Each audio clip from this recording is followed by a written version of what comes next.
नमस्कार दोस्तों, प्रबोधायस के यूट्यूब चैनल पर आप सबका स्वागत है।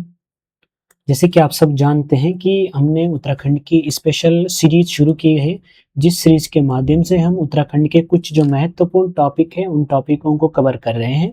और ये जो टॉपिक है, ये परीक्षा की दृष्टि से काफ़ी महत्वपूर्ण भी है और इनसे अक्सर जो है आपके जो प्रश्न हैं, ये हर परीक्षाओं में यहाँ से संबंधित प्रश्न जो यहाँ पे पूछे जाते हैं। तो इसी कड़ी को आगे बढ़ाते हुए आज हमारे पास एक महत्वपूर्ण टॉपिक है, वो है उत्तराखंड की प्रमुख जनजातियाँ।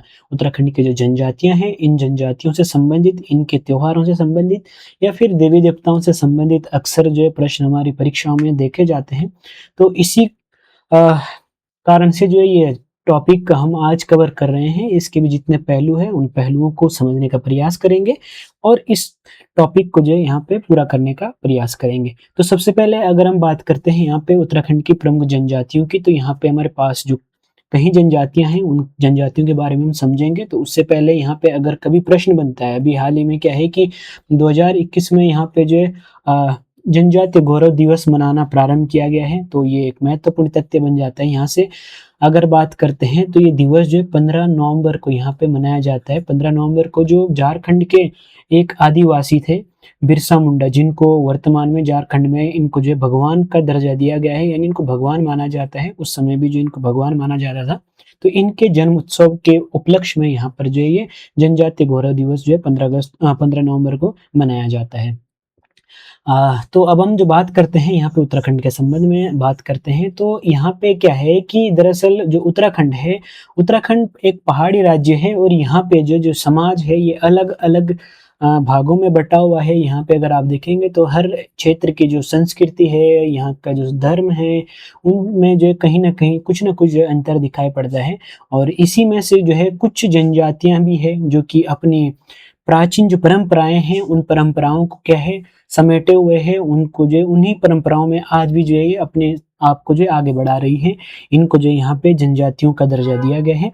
तो जो जनजातियाँ यहाँ पे जो उत्तराखंड में हैं, इन जनजातियों के लिए यहाँ पे सबसे पहले जो 1960 में उत्तराखंड में एक एक्ट लाया गया था, कुंजा एक्ट। ये कुंजा एक्ट दरअसल क्या है कि इस एक्ट के माध्यम से जो उत्तराखंड और जो कुमाऊँ के क्षेत्र है, इस क्षेत्र में जो पुरानी भू-व्यवस्था थी और इसके साथ-साथ में जो जमींदारी व्यवस्था थी और जो बिचौलियों के यहाँ पे जो रहता था, जिनको आप जमींदार कहते हैं या हिस्सेदार कहते हैं, इन सब का अंत करने के लिए यहाँ पे जो क्या है, जो कुंजा एक्ट है, इस एक्ट को जो है 1960 में पारित किया गया था और इस एक्ट के तहत जो है यहाँ पे जो मालिकाना हक है, ये क्या है, सीधे आपके जो काश्तकार हैं, जो किसान हैं, उन किसानों को यहाँ पे प्रदान किया गया था। इसलिए जो यहाँ पे 1960 में जो कुंजा एक्ट है, इसको यहाँ पे लाया जाता है। इससे पहले की अगर हम बात करते हैं, तो इसी से संबंधित यहाँ पे 1950 में जो उत्तर प्रदेश सरकार है, उत्तर प्रदेश सरकार के द्वारा भी जो है एक अधिनियम लाया गया था, जिसको आप जो है उत्तर प्रदेश जमींदारी विनाश एवं भूमि व्यवस्था अधिनियम के नाम से जानते हैं। और इस अधिनियम की अगर हम बात करते हैं, तो इस अधिनियम में भी यही प्रावधान किए गए थे। एक तो यहाँ पे जो मुख्य रूप से जो बिचौलिया है, इन बिचौलियों के अंत का यहाँ पे काम किया गया था। इसके साथ-साथ में यहाँ पे 1950 के इस अधिनियम के तहत जो काश्तकार वर्ग है, काश्तकारों को जो यहाँ पे उनका क्या है, यहाँ पे वर्गीकरण किया गया था और मुख्य रूप से जो है जो काश्तकार हैं, इनको 4 वर्गों में यहाँ पे इस अधिनियम के तहत बाँटा गया था। तो यहाँ पे अगर हम बात करते हैं, तो इसमें एक तो भूमिधर्ता, दूसरा सिरदार के रूप में और तीसरा है आसामी और चौथा जो है आदिवासी। इस प्रकार से यहाँ पे ये 4 भागों में वर्गीकृत किया गया था। उसके पश्चात यहाँ पे अगर हम बात करते हैं, तो यही अधिनियम जो है उत्तराखंड में, क्योंकि उत्तराखंड भी उत्तर प्रदेश का भाग था, तो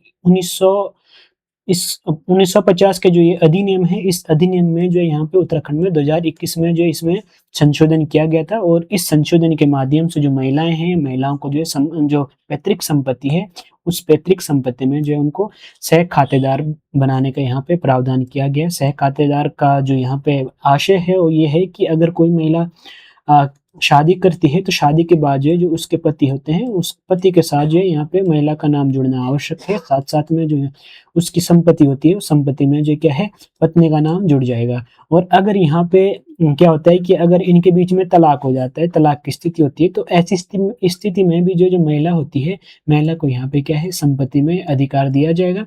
और अगर महिला क्या है कि दूसरी शादी कर लेती है, जैसे कोई महिला है उसने दूसरी शादी कर दी, तो उसके पश्चात क्या होगा, जो यहाँ पे जो उसके जो जहाँ से उसका क्या जो पैतृक संपत्ति कह सकते हैं, जो उसके पिता की संपत्ति है, उससे जो है उसका उसका नाम हटा दिया जाएगा। तत्पश्चात जो उसके दूसरे पति हैं, उसके नाम पे जो संपत्ति है, उस संपत्ति में जो है इसका नाम जुड़ जाएगा।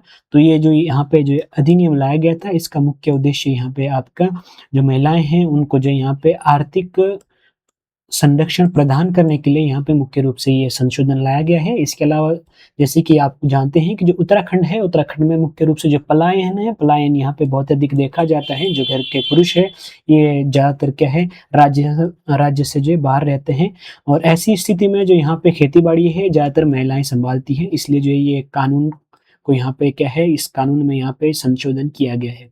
इसके साथ-साथ में यहाँ पे ज़मीन से जुड़े यहाँ पे जो आर्थिक रूप से अगर हम देखें या फिर धार्मिक रूप से देखें, तो जो हमारी ये जो जनजातियाँ हैं, जिनको जो जनजातियों का दर्जा दिया गया है, इसके लिए भी यहाँ पे जो है 1956 में जो है उत्तर प्रदेश सरकार के द्वारा यहाँ पे एक समिति बनाई जाती है, जिसको जो है आप कोल्टा जाँच समिति के नाम से जानते हैं, और इसके अध्यक्ष के रूप में यहाँ पे बलदेव सिंह आर्य को बनाया जाता है।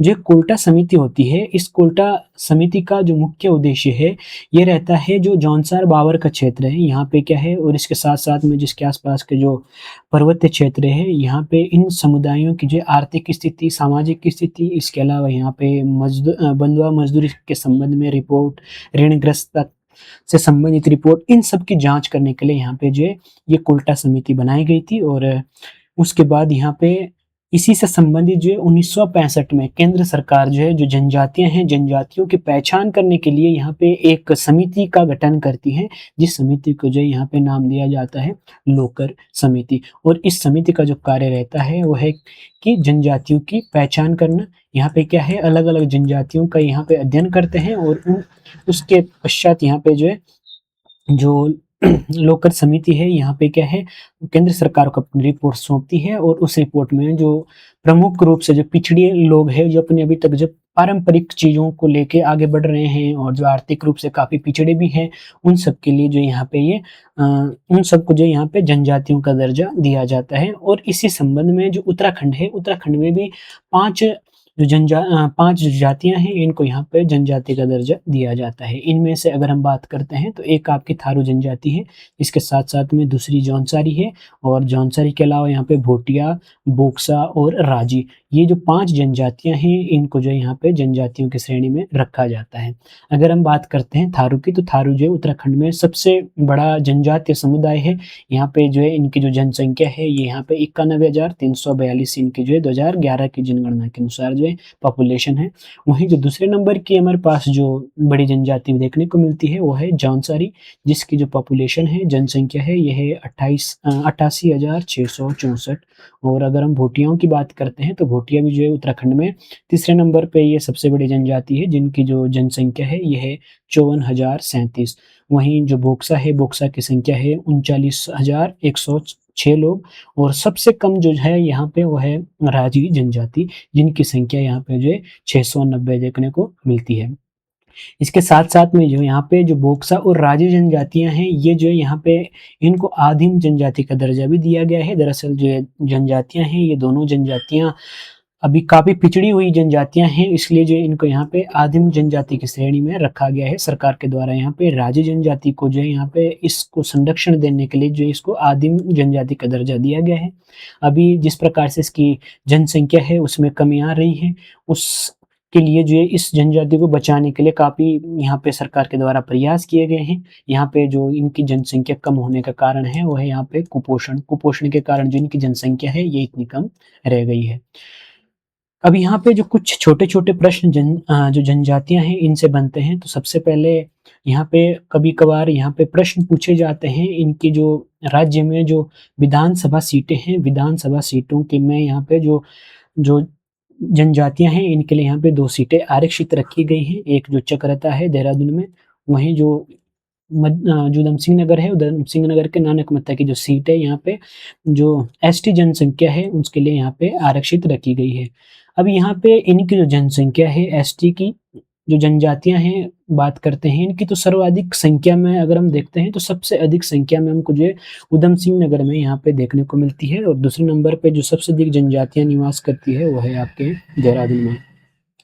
यहाँ पे प्रश्न कई बार बनता है कि गढ़वाल की सबसे बड़ा जनजातीय समुदाय है, तो ये हो जाएगा आपका जौनसारी। और अगर कुमाऊँ की बात पूछी जाए तो कुमाऊँ का जो सबसे बड़ा जनजातीय समुदाय है वो है आपका थारू। और अगर उत्तराखंड के संबंध में पूछा जाता है तो उत्तराखंड के संबंध में जो सबसे बड़ा जनजातीय समुदाय है वो भी आपका थारू हो जाता है। थारू की जो संख्या है वो यहाँ पे राज्य में सबसे अधिक यहाँ पे मानी जाती है।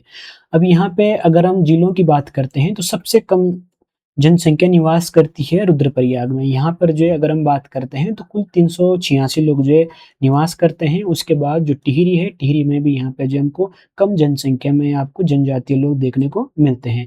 अब अगर हम बात करते हैं प्रतिशत की दृष्टि से, तो प्रतिशत की दृष्टि से जो सबसे कम जनसंख्या है ये आपके टिहरी में रहती है। उसके बाद आपका जो अल्मोड़ा है, अल्मोड़ा में है, और उसके बाद पौड़ी में है।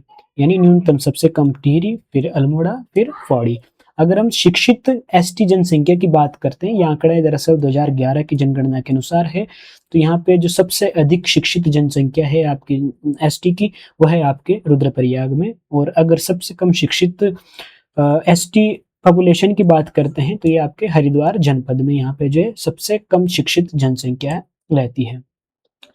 अब हम बात करते हैं सबसे बड़े जनजातीय समुदाय की, जो कि राज्य का सबसे बड़ा जनजातीय समुदाय भी है और काफी महत्वपूर्ण भी है। परीक्षा की दृष्टि से अगर हम बात करते हैं तो इस थारू जनजाति के जो प्रमुख त्योहार है, इनके जो शादियों से संबंधित कुछ महत्वपूर्ण प्रथाएं हैं, उन प्रथाओं से जो है आपके पास अक्सर प्रश्न पूछे जाते हैं। तो उन प्रश्नों को भी हम यहाँ पे ध्यान में रखते हुए इसको आगे बढ़ाते हुए चलते हैं। तो यहाँ पे सबसे पहले हम करते बात थारुओं की। थारुओं की अगर हम बात करते हैं तो ये क्या है, सबसे अधिक, पहला जो प्रश्न है ये हम पहले चर्चा कर चुके हैं कि इनकी संख्या क्या है, राज्य में सबसे अधिक है।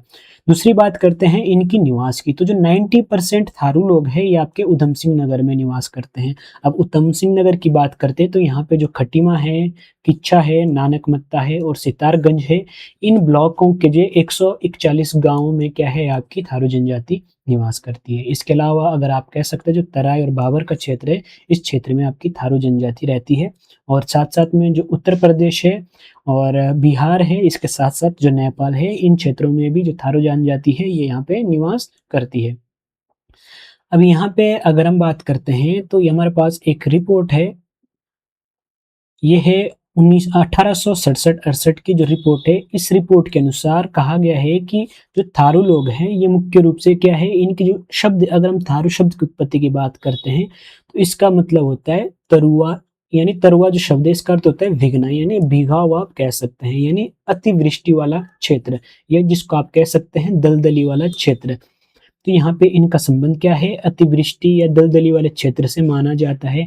अगर हम बात करते हैं जहाँ पर थारू लोग रहते हैं, यहाँ क्या है आपके दलदलीय क्षेत्र, बाबर तराई वाले क्षेत्र में क्या है आपकी ज़्यादातर ऐसी भूमि मिलती है जहाँ पे क्या है पानी की मात्रा अधिक है, उमस अधिक होती है। इस चक्कर से यहाँ पे जो मच्छर है, मच्छरों की संख्या पर्याप्त मात्रा में देखने को मिलती है। इसीलिए यहाँ पे जो थारू लोग हैं इनको यहाँ पे मलेरिया प्रूफ मानव भी कहा जाता है। दरअसल क्या है, इन्होंने क्या है, इनके शरीर की जो इम्यूनिटी है ये क्या है, मच्छर से जो होने वाला जो रोग है मलेरिया, इससे क्या है अब ये ऊपर उठ चुके हैं, यानी इनको अब ये रोग नहीं होता है, क्योंकि इनके शरीर ने जो है इस प्रकार के अपने अंदर एंटीबायोटिक्स जो है तैयार कर लिए हैं। अब यहाँ पे ऊपर से इनका यहाँ पे कहा गया है कि मच्छरों के बीच अस्तित्व बचाने में कामयाब होने के कारण जो इनको क्या है, ये मलेरिया प्रूफ मानव इनको कहा जाता है। तो ये प्रश्न भी बनता है कि किस जनजाति को मलेरिया प्रूफ मानव कहा जाता है, तो ये आपकी थारू जनजाति हो जाएगी। अब यहाँ पे ये तथ्य हमने देख लिया है कि राज्य के बाहर जो ये उत्तर प्रदेश, बिहार और नेपाल में भी निवास करती है। इसके साथ-साथ में अगर हम इनकी बात करते हैं तो मुख्य रूप से जो है स्थायी कृषक इनको माना जाता है, पशुपालन का व्यवसाय है, आगे तक ये करते हैं। साथ-साथ में इनके पास जो कुछ महत्वपूर्ण यहाँ पे शब्दावली हम देखते हैं, कुछ प्रथाएँ हैं, कुछ विविध तथ्य अगर हम देखते हैं तो यहाँ पे जो सगाई होती है, जब सगाई होती है, इस प्रथा को बोलते हैं दिखनोरी प्रथा। दिखनोरी प्रथा का संबंध है आपकी सगाई से। इसके अलावा यहाँ पे जो है संयुक्त परिवार देखने को मिलता है। संयुक्त के साथ-साथ वर्तमान में यहाँ पे एकाकी परिवार भी जो है देखने को मिलता है। अगर हम नृत्य गीत की बात करते हैं तो जो झुमड़ा है, झुमड़ा यहाँ पे थारुओं का नृत्य गीत माना जाता है। इसके अलावा यहाँ पे जो अन्य नृत्य है उसमें एक लहचारी नृत्य भी, इसका संबंध भी आपके जो थारू जनजाति है इससे माना जाता है। इसके अलावा यहाँ पे जो तांत्रिक का कार्य करता है, जिसको आप तांत्रिक कह सकते हैं, जो तंत्र विद्याओं को जानता है उसके लिए ये जो है भरड़ा शब्द का प्रयोग करते हैं, जिसको आप जो जौनसार में जाएँगे तो यहाँ पे भरड़ा का जो संबंध है ये आपके ओझा या फिर तांत्रिक के लिए ये करते हैं। इसके अलावा यहाँ पे एक शब्द है उरारी, उरारी का संबंध है तलाक से। अगर आप किसी से तलाक ले रहे हैं तो यहाँ पे जो है उसको बोलते हैं उरारी। इसके अलावा जो उजली और अनेरी होली का संबंध है, यहाँ पे कई बार प्रश्न पूछा जाता है कि उजली और अनेरी होली का संबंध है, तो ये हो जाएगा आपके थारू जनजाति से। जो थारू जनजाति है ये अक्सर क्या है, उजली और अनेरी होली को मनाते हैं। अगर इनकी भाषा की बात करते हैं तो मुख्य रूप से इनकी अपनी कोई ऐसी भाषा नहीं है। जो आसपास की भाषा है जैसे बावरी है, मिश्रित पहाड़ी है, अवधी है और नेपाली है, इन भाषाओं को जो है ये आपस में बोलते हैं। इसके अलावा जो संघ है, संघ शब्द का प्रयोग ये परिवार के लिए करते हैं, परिवार को जो ये संघ कहते हैं। इसके अलावा यहाँ पे एक बग्गी बग्गा खेल होता है, या प्रश्न बनता है कि बग्गी बग्गा है, तो ये हो जाएगा थारुओं का प्रमुख खेल है, इसको जो बग्गी बग्गा कहा जाता है। अब यहाँ पे बात करते हैं इनकी, तो जो ये थारू लोग हैं ये खुद को जो है यहाँ पे किरात वंश मानते हैं। कहा जाता है जो थारू लोग हैं ये क्या है, किरात वंश से संबंध रखते हैं। और ये जो है कुछ लोग यहाँ पे खुद को जो है महाराणा प्रताप के संतान बताते हैं, या कहते हैं कि ये क्या है, जिनके वंशज है क्या है, पूर्वज है क्या है, महाराणा प्रताप। यहाँ पे जब उस समय मुगलों ने इस क्षेत्र में, राजस्थान के क्षेत्र में आक्रमण किया था, तो यहाँ से क्या है, जो महाराणा प्रताप है और पद्मावती है, इनके जो जो यहाँ की रानियाँ थी कह सकते हैं, और उनके साथ जो उनके सिपाही थे वो क्या है, जो और यहाँ पे जो तराई का क्षेत्र है उत्तराखंड का, इस क्षेत्र में आ गए थे। उनको लगा कि जब यहाँ पे जो स्थिति सामान्य हो जाएगी तो उसके बाद वे वापस चले जाएंगे, लेकिन ऐसा नहीं होता है और ये लोग जो है यहीं पे बस जाते हैं, और जो कि यहाँ पे क्या है, थारुओं के रूप में ये आज वर्तमान में जाने जाते हैं। अब इनकी अगर हम शारीरिक बनावट की बात करते हैं तो इनका अगर कद की बात करते हैं तो देखने में ये छोटे कद के रहते हैं, और मंगोल प्रजाति के निकट जो है इनको सर्वाधिक जो मंगोल प्रजाति के लोग हैं उनसे जो है इनकी क्या है, जो बनावट है वो सर्वाधिक मैच करती है। इसके अलावा जो इनकी नाक होती है वो नाक जो है अक्सर समतल देखने को मिलती है। साथ साथ में जो इनकी महिलाएं होती हैं वो देखने में काफी सुंदर रहती हैं। अब यहाँ पे अगर हम बात करते हैं इनकी सामाजिक व्यवस्था की, थारुओं की सामाजिक व्यवस्था की अगर हम बात करें तो ये जो है गोत्रों में विभाजित हैं। अलग-अलग जो है इनके गोत्र है, जिसको जो है ये गोत्र के लिए यहाँ पे कुरी शब्द का प्रयोग करते हैं, यानी कुरी का संबंध अभी क्या है, गोत्र से है। गोत्र के लिए जो ये कुरी कहते हैं। अब यहाँ पे अगर प्रमुख गोत्रों को देखते हैं तो यहाँ पे बड़वायक है, रावत है, भट्टा है, महतो है, डहेत है, ये कुछ प्रमुख गोत्र हैं। और इन गोत्रों में जो सर्वोच्च गोत्र माना जाता है या उच्च गोत्र माना जाता है वो है आपका बड़वायक। बड़वायक जो यहाँ पे उच्च गोत्र की श्रेणी में आता है। इसके अलावा जो थारू लोग हैं ये कहीं उपजातियों में बटे हुए हैं। अगर हम इनकी प्रमुख उपजातियों की बात करते हैं तो जो राणा है, कठरिया है, इसके अलावा डंगरिया हो गए, जेगीमा है और पचिमा है, ये प्रमुख जो है यहाँ इनकी उपजातियां हैं। और यहाँ पे जो राणा उपजाति है इसको जो है यहाँ पे सर्वश्रेष्ठ थारू माना जाता है। और इसके साथ-साथ में अगर हम इनके निवास की बात करते हैं तो जो राणा थारू लोग हैं ये आपके उधम सिंह नगर और नैनीताल के क्षेत्र में निवास करते हैं। अगर हम बात करते हैं कठरिया की, तो कठरिया लोग जो है ज़्यादातर आपके जो कठरिया थारू है ये आपके उत्तर प्रदेश में देखने को मिलेंगे। साथ-साथ में जो नेपाल की सीमा है, नेपाल की सीमा में यहाँ पे कठरिया थारू निवास करते हैं।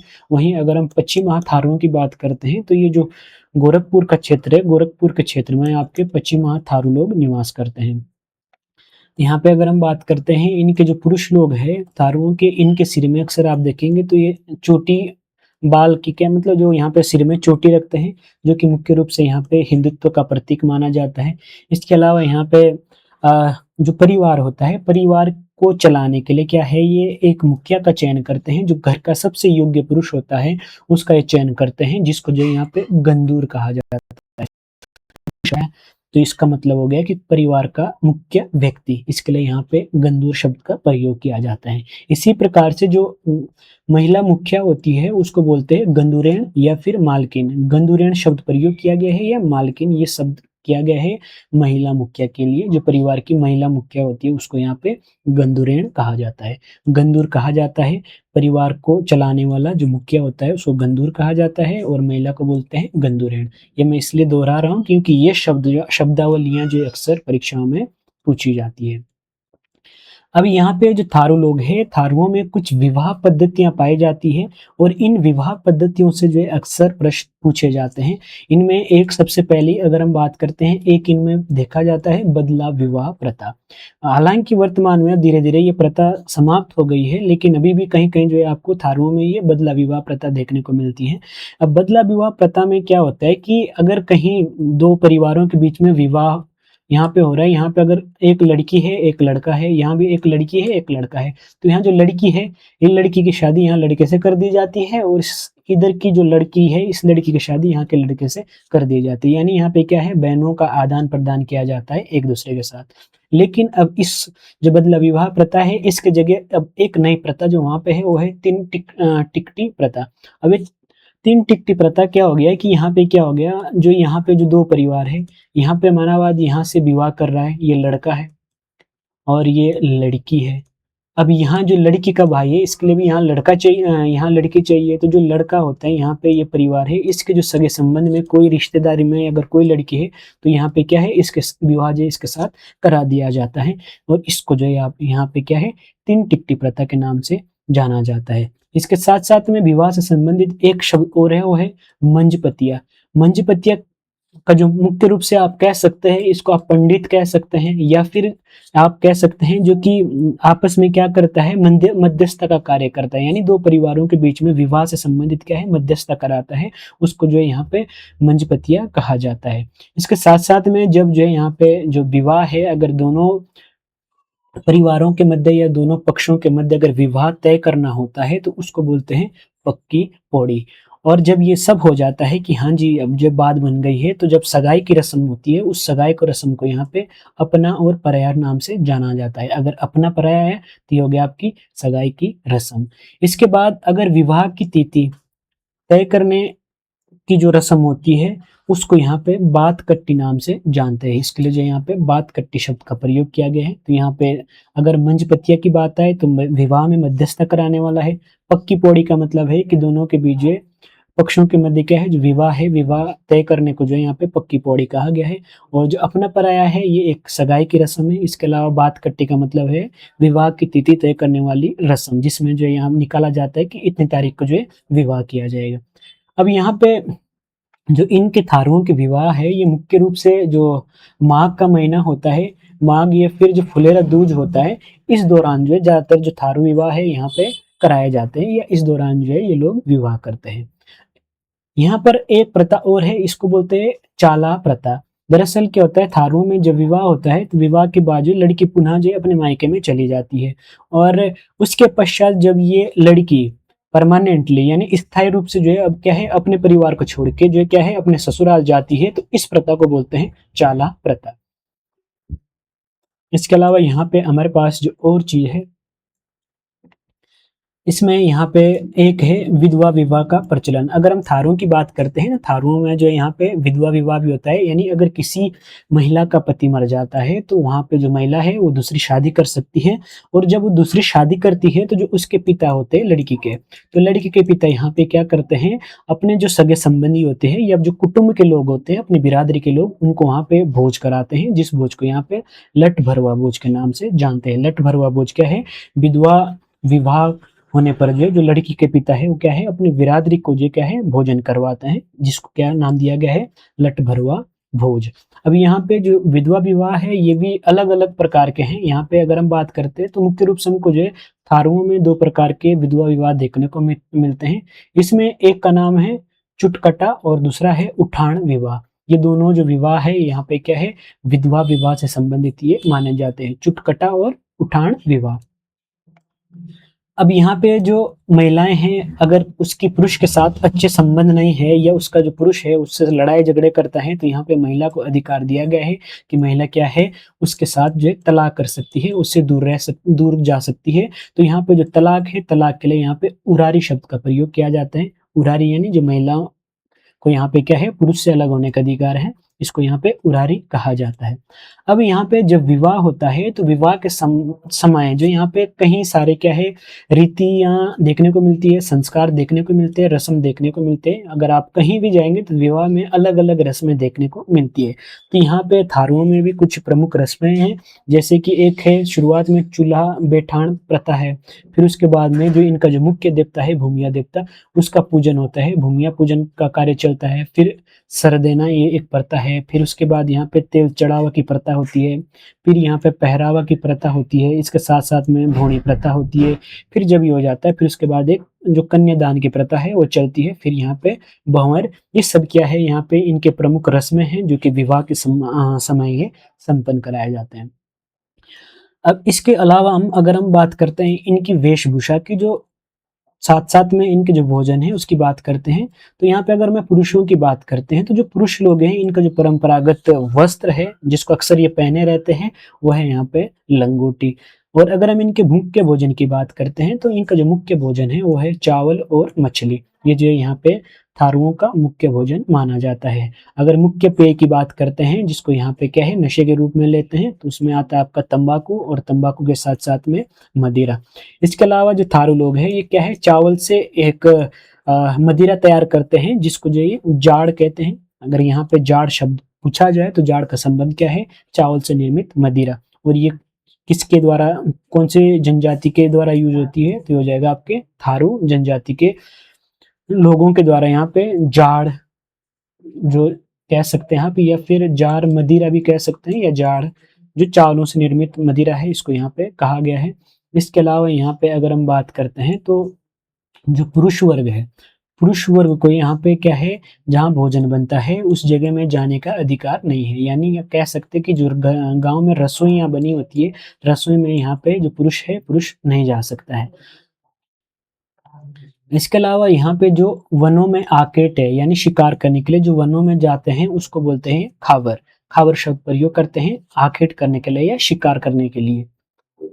अब इनकी हम देखते हैं राजनीतिक व्यवस्था किस प्रकार से जो है ये अपने जो रीति रिवाज है या वहाँ पे कुछ परंपराएं उनको चलाते हैं। तो यहाँ पे अगर किसी भी प्रकार का कोई विवाद होता है, जमीनी विवाद हो, शादी से संबंधित विवाद हो, तलाक से संबंधित विवाद हो, कुछ भी ऐसे विवाद होते हैं तो उसके लिए यहाँ पे क्या है इनके द्वारा यहाँ पे बिरादरी पंचायत का गठन किया गया है। और ये बिरादरी जो पंचायत है ये क्या है सभी महत्वपूर्ण निर्णय लेती है। अब जो बिरादरी पंचायत होती है इसमें जो है 4 प्रकार के अधिकारी कार्य करते हैं, जिनमें से एक होता है मुखिया जिसको जो यहाँ पे चौधरी या महतो नाम से जानते हैं। और इसके साथ साथ में मुखिया के साथ साथ में 3 सहायक और भी होते हैं जिनको एक बड़धेर के नाम से जानते हैं, दूसरे है भले मानस और एक होता है चौकीदार। ये जो 3 सहायक यहाँ पे चौधरी या महतो के साथ रहते हैं। तो यहाँ पे 4 प्रमुख इनके अधिकारी हो जाते हैं। और यहाँ पे जब भी कोई निर्णय लेना होता है, जब न्यायिक कार्य करना होता है तो जो मध्य पंचगण है यहाँ पे जो है मध्य पंचगण की प्रथा आपको देखने को मिलती है।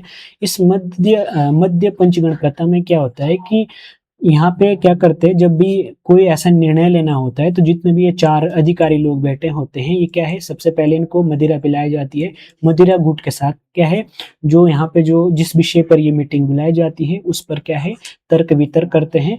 और तर्क वितर्क के बाद यहाँ पे क्या है ये अपना निर्णय देते हैं।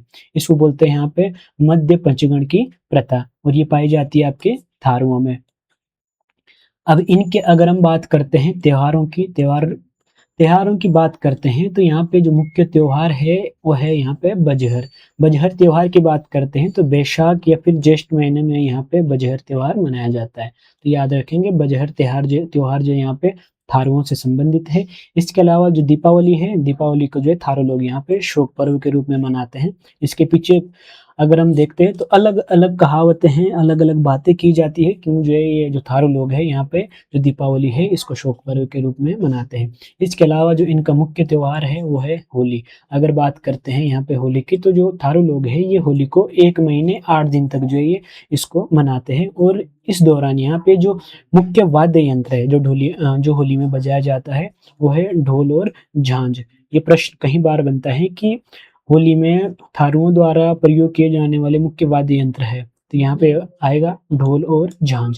इसके अलावा जब ये होली का त्योहार चल रहा होता है तो यहाँ पे जो मुख्य नृत्य किया जाता है उसको बोलते हैं खिचड़ी नृत्य। और ये खिचड़ी नृत्य यहाँ पे स्त्री और पुरुष दोनों के द्वारा जो है ये किया जाता है। और इसी दौरान यहाँ पे जो उजली होली और बेटकी होली है ये यहाँ पे मनाई जाती है। अब यहाँ पे जो अगला है हम बात करते हैं थारुओं के धार्मिक परंपरा के बारे में। सबसे पहले अगर हम इनके परिवार की बात करते हैं तो यहाँ पे मुख्य रूप से जो है पितृवंश या फिर आप कह सकते हैं पितृ स्थानीय जो है यहाँ पे व्यवस्था पाई जाती है। यानी यहाँ कह सकते हैं आप जो परिवार का मुख्य है वो क्या है, पिता को माना जाता है। इसके साथ साथ में अगर हम महिलाओं की बात करते हैं तो महिलाओं को जो यहाँ पे पुरुषों की तुलना में उच्च स्थान प्राप्त है, या कह सकते हैं महिलाएं की जो है परिवार में ज्यादा चलती है।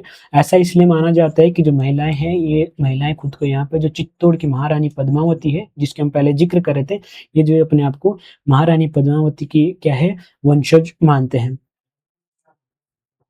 इसके अलावा जो थारू लोग हैं ये वर्ष में जो है 4 प्रकार की पूजा करते हैं। और यहाँ से भी ये प्रश्न बनता है तो इसको आप इम्पोर्टेंट कर सकते हैं। अगर हम इनके 4 पूजाओं की बात करते हैं जो साल में मनाते हैं। सबसे पहले है जेठ माह में जो पूजा होती है उसको बोलते हैं ये धुरिया पूजा। इसके अलावा जो भादो महीने हैं, भादो महीने में यहाँ पे हरारी पूजा की जाती है। और जब अश्विन का महीना आता है तो अश्विन के महीने में यहाँ पे जो है दशहरा पूजा होती है।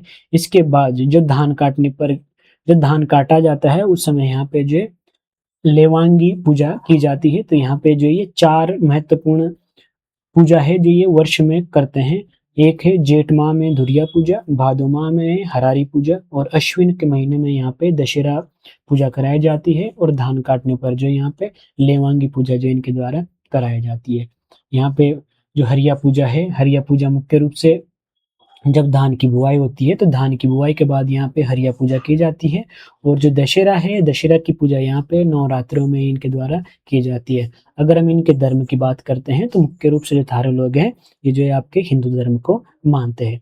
अगर इनके इष्ट देव की बात करते हैं तो इनका जो इष्ट देव है या मुख्य देवता है यह है खड़गा भूत, या फिर इस आप बोल सकते हैं खड़गाभूत और पछावन, ये दोनों जो इनके इष्ट देवता है जिनको ये मानते हैं। इसके अलावा क्या है जो थारू लोग हैं ये अलग अलग बात करेंगे हम तो, जैसे कि पशुओं के देवता है, फसल की देवता है, फसल की रक्षा के लिए देवता है। इस प्रकार से जो ये पूजा करते हैं। तो यहाँ पे जो एक बीमारी होती है चेचक की, जिसको जो है छोटी माता भी कहते हैं, इस बीमारी को दूर करने के लिए जो है जो थारू लोग है मुख्यतः जो शीतला माता है या शीतला देवी है इनकी पूजा जो है ये करते हैं। तो यहाँ पे अगर शीतला देवी का संबंध आए तो ये आप करेंगे कि इनका संबंध थारुओं से है। इसके अलावा यहाँ पे जो पशुओं की रक्षा है, पशुओं की रक्षा के लिए जो थारू लोग हैं मुख्य रूप से डोर चांदी देवी या फिर आप कह सकते हैं कि नगरियाई देवी, इन दोनों देवियों की जो पूजा है ये मुख्य रूप से यहाँ पे पशुओं की रक्षा के लिए करते हैं। इसके साथ साथ में अगर हम बात करते हैं फसल रक्षा के लिए, तो फसल रक्षा के लिए जो है मुख्य रूप से जो जगमतिया देवी है, जगमतिया देवी की पूजा यहाँ पे फसल रक्षा के लिए इनके द्वारा की जाती है। और जो शिकार की देवी है, शिकार की देवी के रूप में जो है मुख्य रूप से बागेश्वरी देवी को की पूजा करते हैं। इसके अलावा जो अन्य देवी देवताएं हैं जिनको ये जो है मानते हैं तो उनमें मुख्य रूप से एक काली की पूजा की जाती है। इसके साथ साथ में जो भूमिया है, कारोदेव है और इसके साथ साथ जो अन्य देवी देवताएं हैं उनकी जो है यहाँ पे थारुओं के द्वारा पूजा की जाती है। अब जो इनके प्रमुख देवता है वो है भूमिया देवता, जिसको आप यहाँ पे ये बड़ा बाबा भी कहते हैं या भूमिया देवता बड़ा बाबा, ये दोनों एक ही है। ये यहाँ पे अगर आप थारुओं के घर में जाते हैं तो घरों के सामने जो है ये एक चबूतरा बना होता है। प्रत्येक घर के सामने आपको यहाँ पे भूमिया देवता या फिर बड़ा बाबा का जो है क्या है मंदिर बना हुआ देखेंगे। यह चबूतरा घर में रखा जाता है। और यहाँ पे जो भूमिया देवता है इसको मुख्य रूप से नारियल चढ़ाया जाता है, इसके अलावा मुर्गा चढ़ाया जाता है और सुअर, इन सबको जो यहाँ पे भूमिया देवता को चढ़ाया जाता है। इसके साथ साथ में गांव में एक मुख्य मंदिर भी होता है जो कि अक्सर गांव के उत्तर दिशा में बना हुआ होता है। इसको जो है आप यहाँ जो थारू लोग हैं इसको धीवर मंदिर भी कहते हैं, जहाँ पर जो है जो गांव का देवता है उस देवता को यहाँ पे रखा जाता है धीवर मंदिर में। और ये मंदिर याद रखना ये गांव के उत्तर दिशा में बनाया रहता है। तो ये कुछ महत्वपूर्ण तथ्य थे थारुओं से संबंधित। और ये पूरे इतने में जो हमारे जो थारू से संबंधित जो जो चीजें थी जिनको हम परीक्षा की दृष्टि से देख सकते थे उन सबको जो यहाँ पे हमने देख लिया है। अब जो अगली जो हमारे पास जनजाति है वो है थारुओं के बाद जो अगली जनजाति आती है वो है हमारी जौनसारी जनजाति। जौनसारी जनजाति भी काफ़ी महत्वपूर्ण है, यहाँ से भी हमारे पास कई सारे प्रश्न जो है देखने को मिलते हैं। तो बात करते हैं जौनसारी जनजाति की। सबसे पहले अगर हम बात करते हैं इनकी निवास की, तो ये गढ़वाल की सबसे बड़ी जनजाति जो है यहाँ पे जौनसारी जनजाति को माना जाता है। और दूसरी ये भी बोल सकते हैं कि राज्य की दूसरी सबसे बड़ी जनजाति जो है आपके जौनसारी जनजाति मानी जाती है।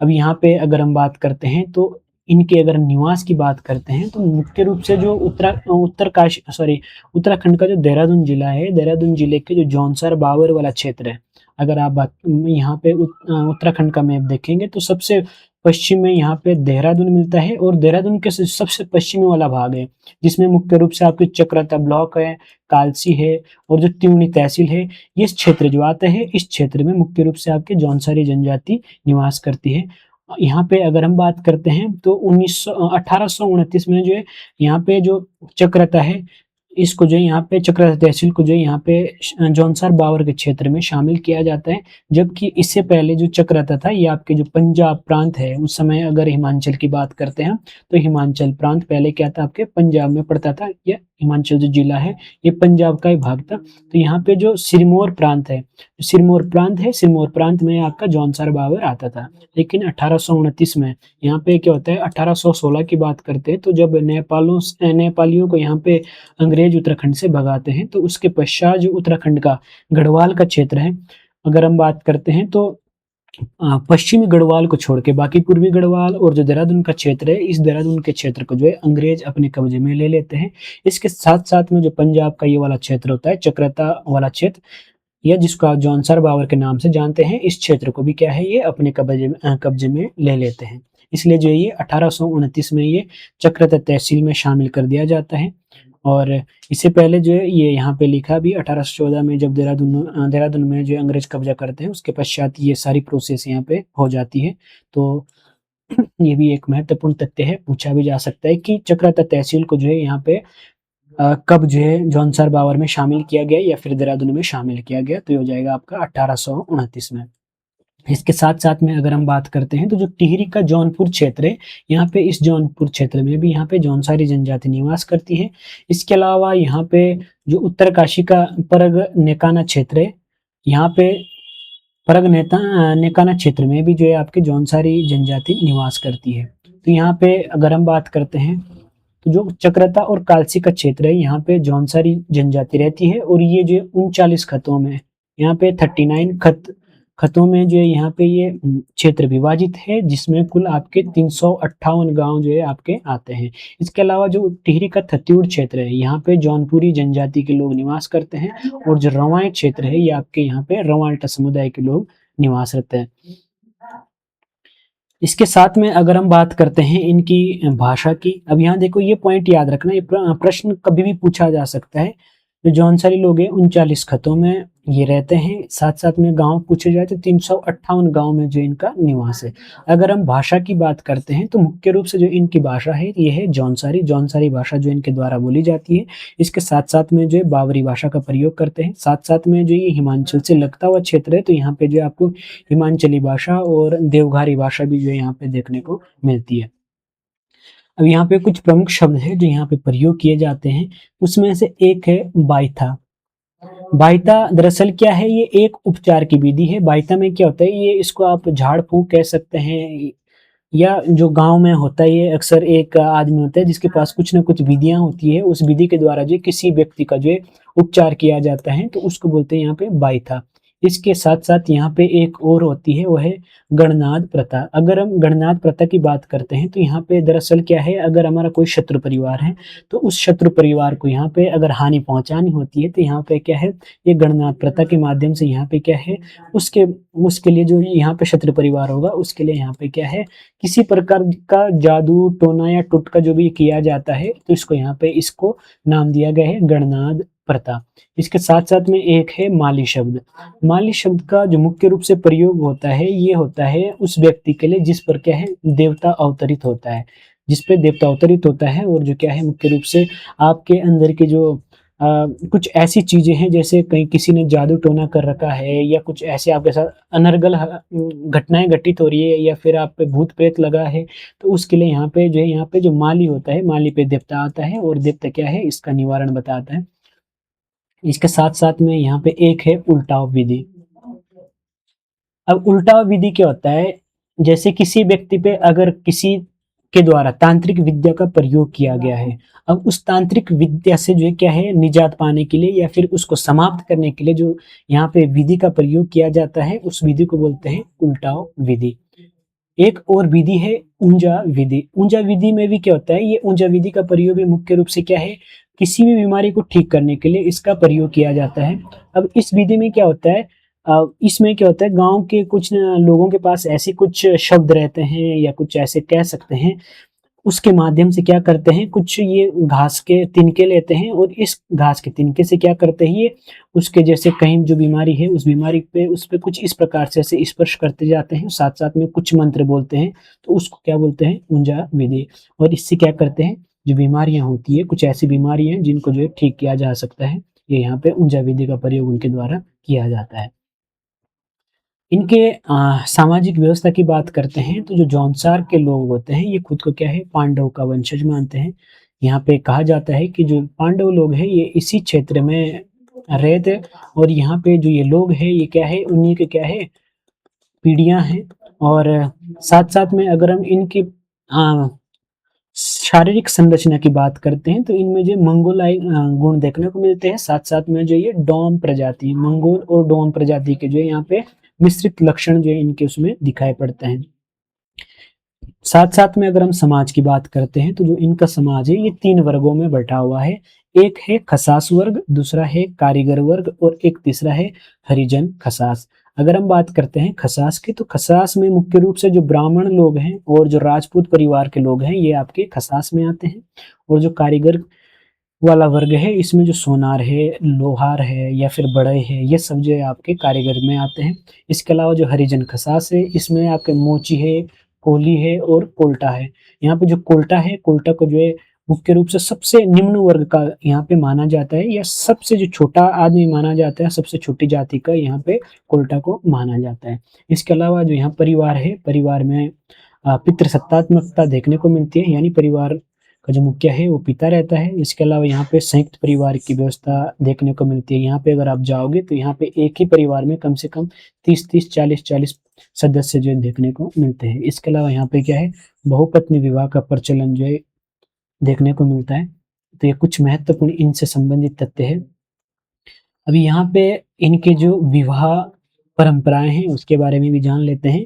पहली बात तो जो विवाह है, विवाह के लिए जौनसार में जजोड़ा शब्द का प्रयोग करते हैं, यानी जो जजोड़ा, इससे संबंधित कहीं सारे गीतों में आपने जजोड़ा शब्द भी सुना होगा। तो जजोड़ा का मतलब होता है विवाह।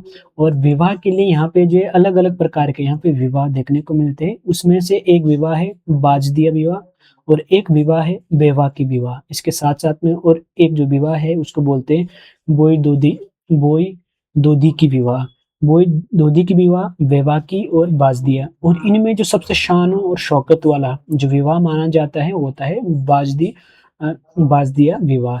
इस विवाह में क्या होता है, जो लड़की पक्ष के लोग होते हैं ये क्या है, अपने आप जो क्या है दुल्हन को लेके क्या है दूल्हे के घर में आते हैं और वहां पे क्या है गाजे बाजे के साथ जो खूब इनका जो है स्वागत किया जाता है और तत्पश्चात जो है इनका वहां पे खूब मेहमान नवाजी यहाँ पे की जाती है।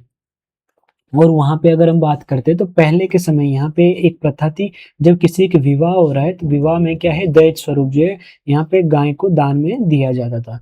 इसके अलावा अगर हम विवाह की बात करते हैं तो इसको जो है साधारण पद्धति वाला विवाह कह सकते हैं, कि जो सिंपल तरीके से विवाह हो रहा है। इसके अलावा जो बोई दोदी की विवाह, ये इसकी बात करें तो ये क्या है मध्यम स्तर का विवाह, या कह सकते हैं जो जिनके पास ज्यादा ऐसा कुछ नहीं है, धन संपत्ति कह सकते हैं, जो सिंपल तरीके से निपटाना चाहते हैं, वो आपके बोई दोदी की विवाह को जो है करते थे। इस तरीके से जो शादी करते बोई दोदी की विवाह के माध्यम से। अब यहाँ पे जो अविवाहित लड़कियां हैं, अविवाहित लड़कियों को बोलते हैं दयंती। ये शब्द कई बार पूछा गया है। और जो विवाहित महिलाएं हैं या लड़कियां हैं उनको बोलते हैं रयांती। तो यहाँ पे दयंती शब्द है अविवाहित लड़कियों के लिए और रयांती शब्द प्रयोग किया गया है विवाहित लड़कियों के लिए। इसके अलावा अगर हम जौनसारियों की वेशभूषा की बात करते हैं तो जो महिलाएं होती है, महिलाओं के द्वारा मुख्य रूप से यहाँ पे घाघरा पहना जाता है और जो झगोली होती है, झगोली क्या है मुख्य रूप से जो आपकी जो ऊन होती है, ये ऊन का बना एक पैजामा होता है जिसको जो यहाँ पे झगोली कहा जाता है। इसके अलावा अगर हम आल की बात करें तो आल भी क्या है ऊन और अन्य से बने रंग बिरंगे जो जूते होते हैं यहाँ पे होते हैं जिसको जो यहाँ पे ऊन के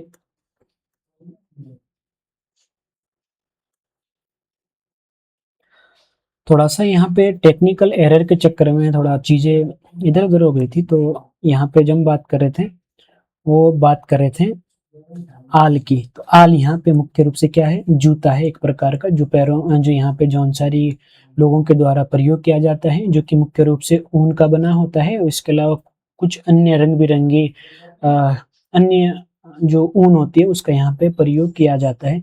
इसके अलावा जो इनके द्वारा टोपी लगाई जाती है सिर में, इस टोपी को जो यहाँ पे डिगुबा कहा जाता है। अगर डिगुबा शब्द का प्रयोग किया जाए तो ये क्या है जौनसारियों के द्वारा पहनी जाने वाली ऊन की टोपी।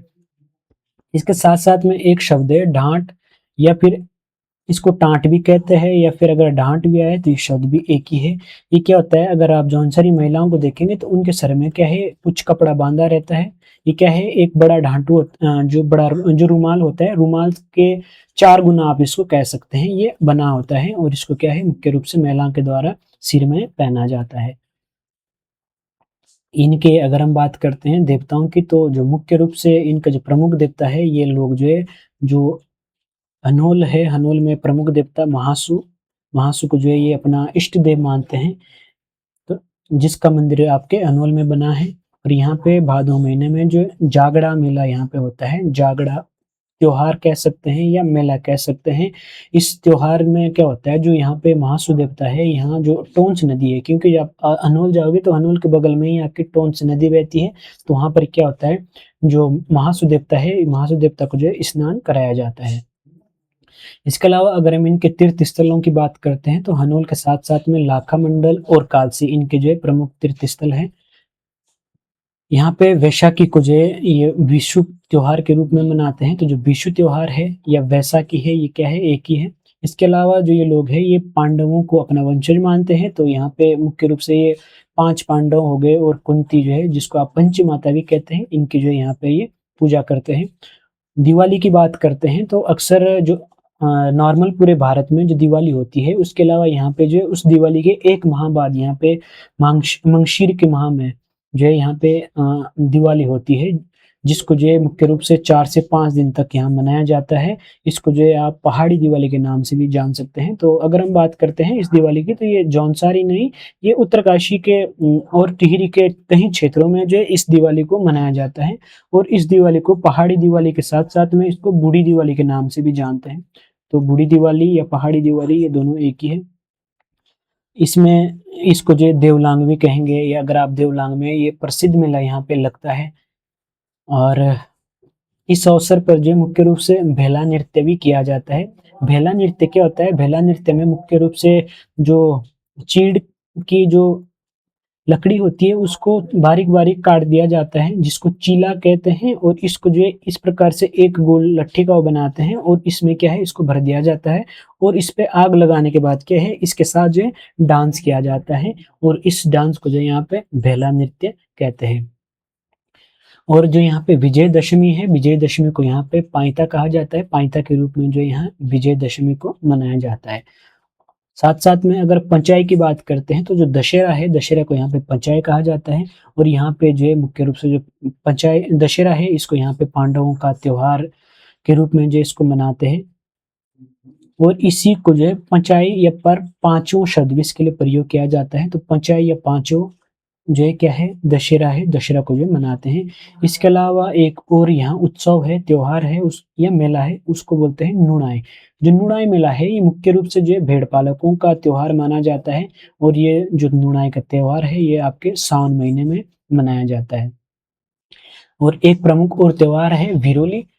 ये भिरोली जो है प्रश्न पूछा गया है कई बार। तो यहाँ पे भिरोली भी एक महत्वपूर्ण त्योहार है और इस त्योहार को जो है यहाँ पे संतान प्राप्ति के लिए ये मनाया जाता है। इसके अलावा जो मरोज है, मरोज त्योहार यहाँ का सबसे महत्वपूर्ण त्योहार माना जाता है, जो मुख्य रूप से जो है पूरे महा महीने में ये त्योहार मनाया जाता है।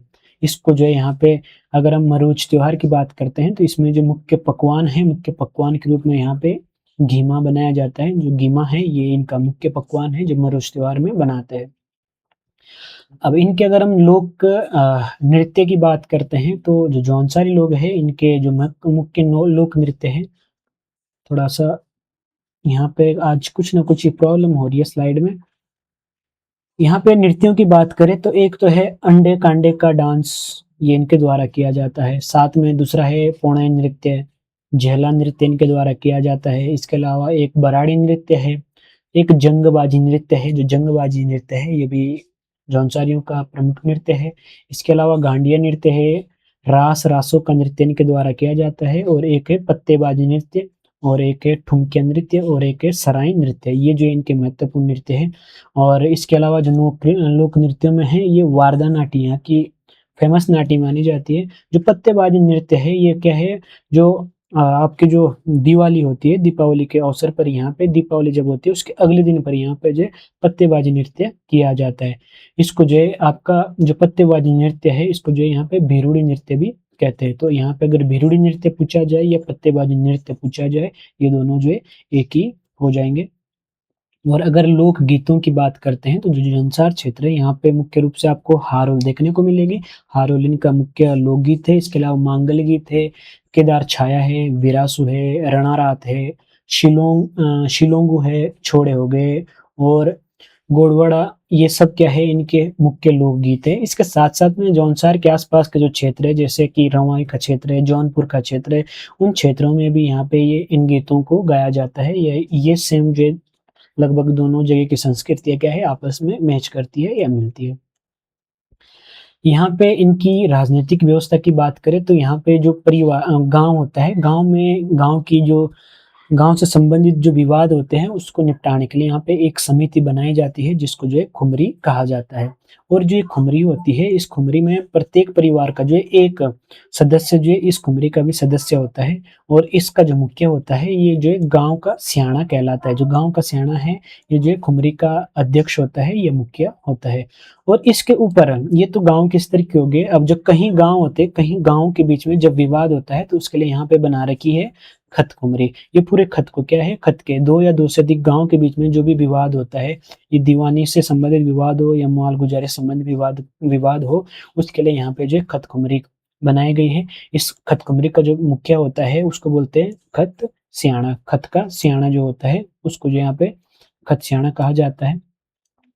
अब यहाँ पे अगर हम इनके प्रमुख मेलों की बात करें तो वीर केसरी मेला यहाँ पे लगता है 3 मई को। जो चोली थात है, चोली थात में यहाँ पे ये मेला लगता है।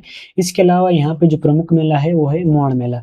मोण मेला भी यहाँ पे जो 2 प्रकार के मोण होते हैं, एक होता है मछ मोण और एक दूसरा होता है जत्रियाड़ो मोण। मछ मोण की बात करते हैं तो यहाँ पे क्या होता है कि किसी छोटे गाद गदेरे में जाके जो टिमरू होता है, टिमरू का पाउडर निकाल के क्या करते हैं उसको नदी में डाल देते हैं और उस पाउडर को, और उससे क्या है जो मछलियाँ मरती हैं उन मछलियों को पकड़ते हैं। ये जो है इसको मछ मोड़ नाम से जानते हैं। और एक दूसरा होता है जत्रियाड़ू मोड़। इसमें क्या होता है कि अलग-अलग खसों के और पट्टियों के जो लोग हैं, एक गाजे-वाजे के साथ और अपने जो हथियार होते हैं उनके साथ एकत्रित होते हैं और यहाँ पे क्या है शक्ति का प्रदर्शन करते हैं, जिसको जो है जत्रियाड़ू मोड़ के नाम से जानते हैं। इसके अलावा एक जो अन्य प्रमुख मेला है वो है यहाँ पे बिसु मेला। विश्व मेले की बात करें तो ये जो है जौनसार क्षेत्र का सबसे बड़ा मेला माना जाता है और ये जो है बैसाखी से 4-5 दिन से जो है 4 दिनों तक जो है चलता है। और इसमें मुख्य रूप से यहाँ पे चावल से बने हुए पकवान जो है बनाए जाते हैं जिसको लाडू या फिर शाकुली कहते हैं, या फिर आप इसको चावल से निर्मित पापड़ भी कह सकते हैं। और ये जो ये मेला है, मेले का प्रारंभ होता है चोली थात से जो है यहाँ पे विश्व मेले का प्रारंभ होता है। और इस मेले में जो प्रमुख नृत्य है वो है जंगबाजी नृत्य। तो जंगबाजी नृत्य है यहाँ पे विश्व मेले में ये लोग करते हैं। अब यहाँ पे कुछ प्रमुख व्यक्ति है जो जौनसार के से संबंध रखते हैं। तो उनमें अगर हम बात करते हैं गुलाब सिंह की, तो गुलाब सिंह को जो है यहाँ पे जौनसार के राजनीतिक जागरूकता के जनक के रूप में इनको जाना जाता है। इसके साथ-साथ में एक है भाव सिंह चौहान। भाव सिंह चौहान की बात करते हैं तो ये फादर ऑफ जौनसार कहा जाता है इनको, क्योंकि जो इनको जो फादर ऑफ जौनसार बाबर सम्मान है, इससे जो है भाव सिंह चौहान को सम्मानित किया गया था, इसलिए जो इनको फादर ऑफ जौनसार बाबर के नाम से जाना जाता है। एक है रतन सिंह। रतन सिंह जो है यहाँ पे जौनसार के आधुनिक कवि के रूप में इनको जाना जाता है। साथ-साथ में देविका चौहान और कृपाराम जोशी की बात करते हैं तो यहाँ पे जो ये मुख्य रूप से समाज सेवी लोग हैं। और अगर हम बात करते हैं गायकी के क्षेत्र में, तो गायकी के क्षेत्र में नंदलाल भारती का यहाँ पे प्रसिद्ध नाम चलता है, जिनको जो है यहाँ पे जौनसार के संगीत का जनक माना जाता है। और इनको जो है 2017 में लोक कला रत्न सम्मान से नंदलाल भारती को सम्मानित किया गया था। इसके अलावा यहाँ पे पंडित शिवराम जी है, जो कि जौनसार के प्रथम कवि इनको माना जाता है। मनोज सागर की बात करें तो ये लोक गायक है। इसके अलावा जो जुबिन नौटियाल है, जुबिन नौटियाल को आप सब जानते हैं, एक राष्ट्रीय ख्याति प्राप्त गायक है। इसके अलावा देविका चौहान की बात करते हैं तो ये जो है पहली महिला ग्रेजुएट है, जिसने जो है मतलब जौनसारी जनजाति की पहली महिला है जिसने जो है ग्रेजुएशन कंप्लीट किया है, या ग्रेजुएट जो हुई है वो देविका चौहान हो जाएगी। एक जो प्रमुख व्यक्तित्व है वो है यहाँ पे वीर केसरी चंद। इनका जो जन्म है ये 1920 को हुआ था। यहाँ पे जो क्यावा गांव है चकराता में पड़ता है, यहाँ पे इनका जन्म हुआ। और ये जो वीर केसरी चंद है ये जो मुख्य रूप से जो आज़ाद हिंद फौज है उसके सिपाही रह चुके हैं। और 3 मई 1945 को इनको फांसी की सजा दी गई थी। और इन्हीं के जो बलिदान दिवस है, बलिदान दिवस के अवसर पर जो चोलीथात है, चोलीथात में जो ये वीर चंद्र सिंह मेला लगता है। और इसके अलावा अगर इनकी बात करें तो वीर चंद्र सिंह ने जो इम्फाल युद्ध है, इम्फाल युद्ध में जो है वीर केसरी चंद के द्वारा भाग लिया गया था। और इन पर जो है जो पंडित शिवराम है इनके द्वारा वीर केसरी नामक पुस्तक लिखी गई है। तो यहाँ पे पुस्तक भी प्रश्न में पूछी जा सकती है, तो इसको आप याद रखेंगे। जो वीर केसरी नामक पुस्तक है ये पंडित शिवराम की है, जो कि आपके वीर केसरी चंद से संबंधित है। अगली हमारे पास जो जनजाति है वो है भोटिया जनजाति। ये काफ़ी महत्वपूर्ण इस जनजाति को माना जाता है। यहाँ पे अगर हम बात करते हैं तो जो उत्तराखंड का जो महान हिमालय का क्षेत्र है, उस महान हिमालय के क्षेत्र में जो है यहाँ पे भोटिया जनजाति की सर्वाधिक संख्या निवास करती है। और इस जनजाति को जो है मुख्य रूप से अगर हम बात करते हैं तो इसको जो है अर्धघुमंतु जनजाति कहते हैं। अर्धघुमंतु इसलिए क्योंकि ये जो है ग्रीष्म काल में जो महान हिमालय है उसके उच्च भागों में चले जाते हैं, और जब शीतकाल का समय आते हैं तो ये नीचे जो महान हिमालय है उसके जो मध्य वाला भाग है वहाँ पे जो ये लोग निवास करते हैं। और मुख्य रूप से अगर इनके व्यवसाय की बात करते हैं तो ये जो मुख्य रूप से पशुपालक है। और यहाँ पे ये जो है एक दूसरे स्थान से दूसरे स्थान तक जो है ये पशुचारण के लिए जाते रहते हैं। इसके अलावा अगर हम इनकी बात करते हैं तो जो भोटिया लोग हैं ये खुद को जो है खस राजपूत मानते हैं। अगर हम बात करते हैं तो जो यूनेस्को की एटलस है उस एटलस के मुताबिक जो पिथौरागढ़ में बोली जाने वाली एक जो भाषा है, बोलियां हैं रंगकस और तोलिया। ये जो है इनका संबंध आपकी भोटिया जनजाति से माना जाता है। अब ये जो रंगकस और तोलिया भाषाएं बोलियां हैं ये अब क्या है, लुप्त हो चुकी है। तो यहाँ पे ये प्रश्न यहाँ पे इसलिए इम्पोर्टेंट हो जाता है। रंगकस और तोलिया बोलियां अगर पूछा जाता है तो पिथौरागढ़ क्षेत्र में बोली जाती थी, और इनका संबंध आपके भोटिया जनजाति से माना जाता है। बात करते हैं तो जो ये भोटिया जनजाति है इनका जो मुख्य व्यवसाय था, व्यवसाय की बात करते हैं तो ये मुख्य रूप से व्यापार भी किया करते थे। और व्यापार जो ये तिब्बत के लोगों के साथ ये व्यापार करते थे। और व्यापार के लिए 1962 से पूर्व की अगर हम बात करते हैं तो नीति, माणा और दारमा आदि जो दर्रे हैं, इन दर्रों के माध्यम से लोग जो है तिब्बत में व्यापार करने के लिए जाते थे। अब यहाँ पे अगर हम इनकी उपजातियों की बात करते हैं तो जो भोटिया लोग हैं ये कई उपजातियों में बंटे हुए हैं। उनमें से अगर हम बात करते हैं, इनमें से एक व्यासी है, जेठरा है, छापड़ा है जिसको आप बकरिया भी कहते हैं, मारचा है, तोलचा है, चौंदासी है, जोहारी है और शोका। ये सब क्या है, इनकी उपजातियां हैं। अगर हम बात करते हैं उत्तराखंड की, तो उत्तराखंड में जो है लगभग 10 उपजातियों भोटिया जो है 10 उपजातियों में निवास करते हैं। इसके अलावा अगर हम बात करते हैं तिब्बत की, तो तिब्बत में जो है भोटियाओं के लिए शब्द प्रयोग होता था रंगपा। रंगपा शब्द जो है इनके लिए प्रयोग किया गया है। अगर हम यहाँ रंग की बात करते हैं तो इसका मतलब होता है घाटी, और पा मतलब निवासी, यानी घाटियों में निवास करने वाले लोग। ये जो यहाँ पे तिब्बत में इनके लिए कहा जाता था। तो यहाँ पे अगर हम चमोली की बात करते हैं तो चमोली में जो है जो मारचा तोलछा भोटिया लोग रहते हैं, इनके लिए यहाँ पे जो शब्द प्रयोग किया गया है वो है रोंगपा। रोंगपा शब्द यहाँ पे मारचा और तोलचा के लिए चमोली में जो निवासरत जनजाति है इनके लिए प्रयोग किया जाता है। इसके साथ साथ में जो नीति घाटी में भोटिया लोग रहते हैं, इनको जो है नीरी रंगपा शब्द इनके लिए प्रयोग किया गया है। नीरी रंगपा ये है नीति घाटी में रहने वाले भोटिया लोग। इसके अलावा अगर हम माणा घाटी की बात करते हैं तो माणा घाटी में जो भोटिया लोग रहते हैं इनको बोलते हैं डूनी रंगपा।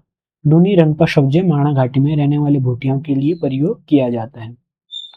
यहाँ पे एक ब्रिटिश इतिहासकार रहे हैं हमारे पास एटकिंसन।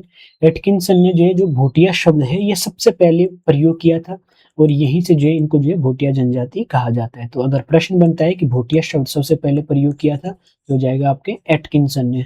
एटकिंसन के द्वारा जो है इस नाम का प्रयोग किया जाता है।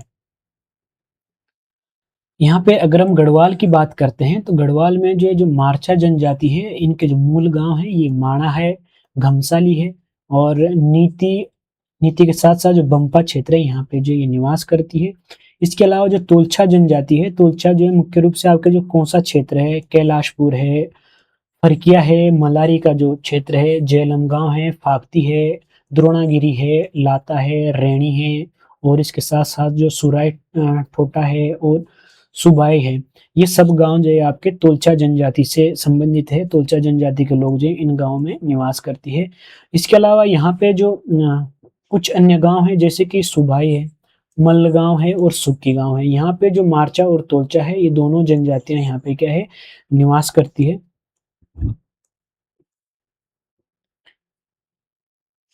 यहाँ पे अगर मैं बात करता हूँ मुंशियारी की, तो मुंशियारी में जो ये रहते हैं, मुंशियारी में जो जोहार घाटी है, जोहार घाटी में जो है मुख्य रूप से जोहारी या शोका जो जनजाति है भोटिया की वो रहती है। वहीं उत्तरकाशी में जो है सोसा रंगपा नाम से इनको जानते हैं, और जादुंग और नीलंग घाटी में जो है इनको जाड़ कहा जाता है।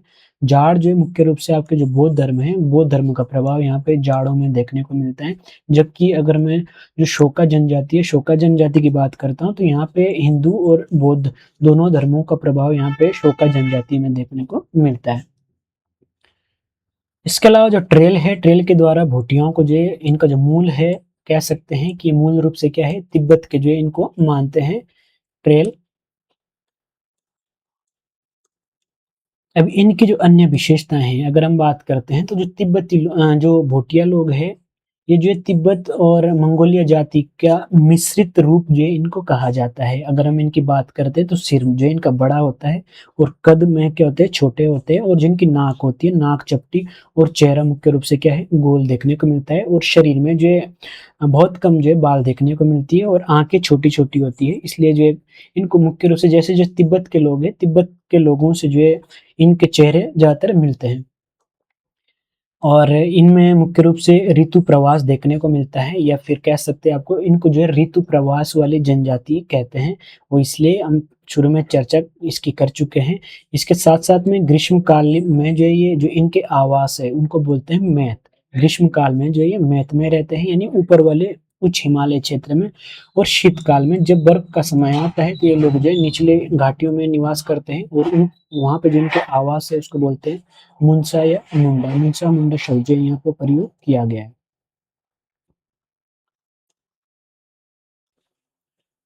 मुख्य व्यवसाय के रूप में हमने बात की थी पशुपालक इनको माना जाता है, और साथ साथ में ये भ्रमण करने वाली जनजाति है, तो इसके बारे में हम पहले चर्चा कर चुके थे। इसके साथ साथ में यहाँ पे शराब के लिए जो शब्द प्रयोग करते हैं, शराब को ये छंग नाम से जानते हैं। ये जो है मुख्य रूप से जब कुछ विशेष अवसर होते हैं उस विशेष अवसर पर ये इस छंग का प्रयोग करते हैं।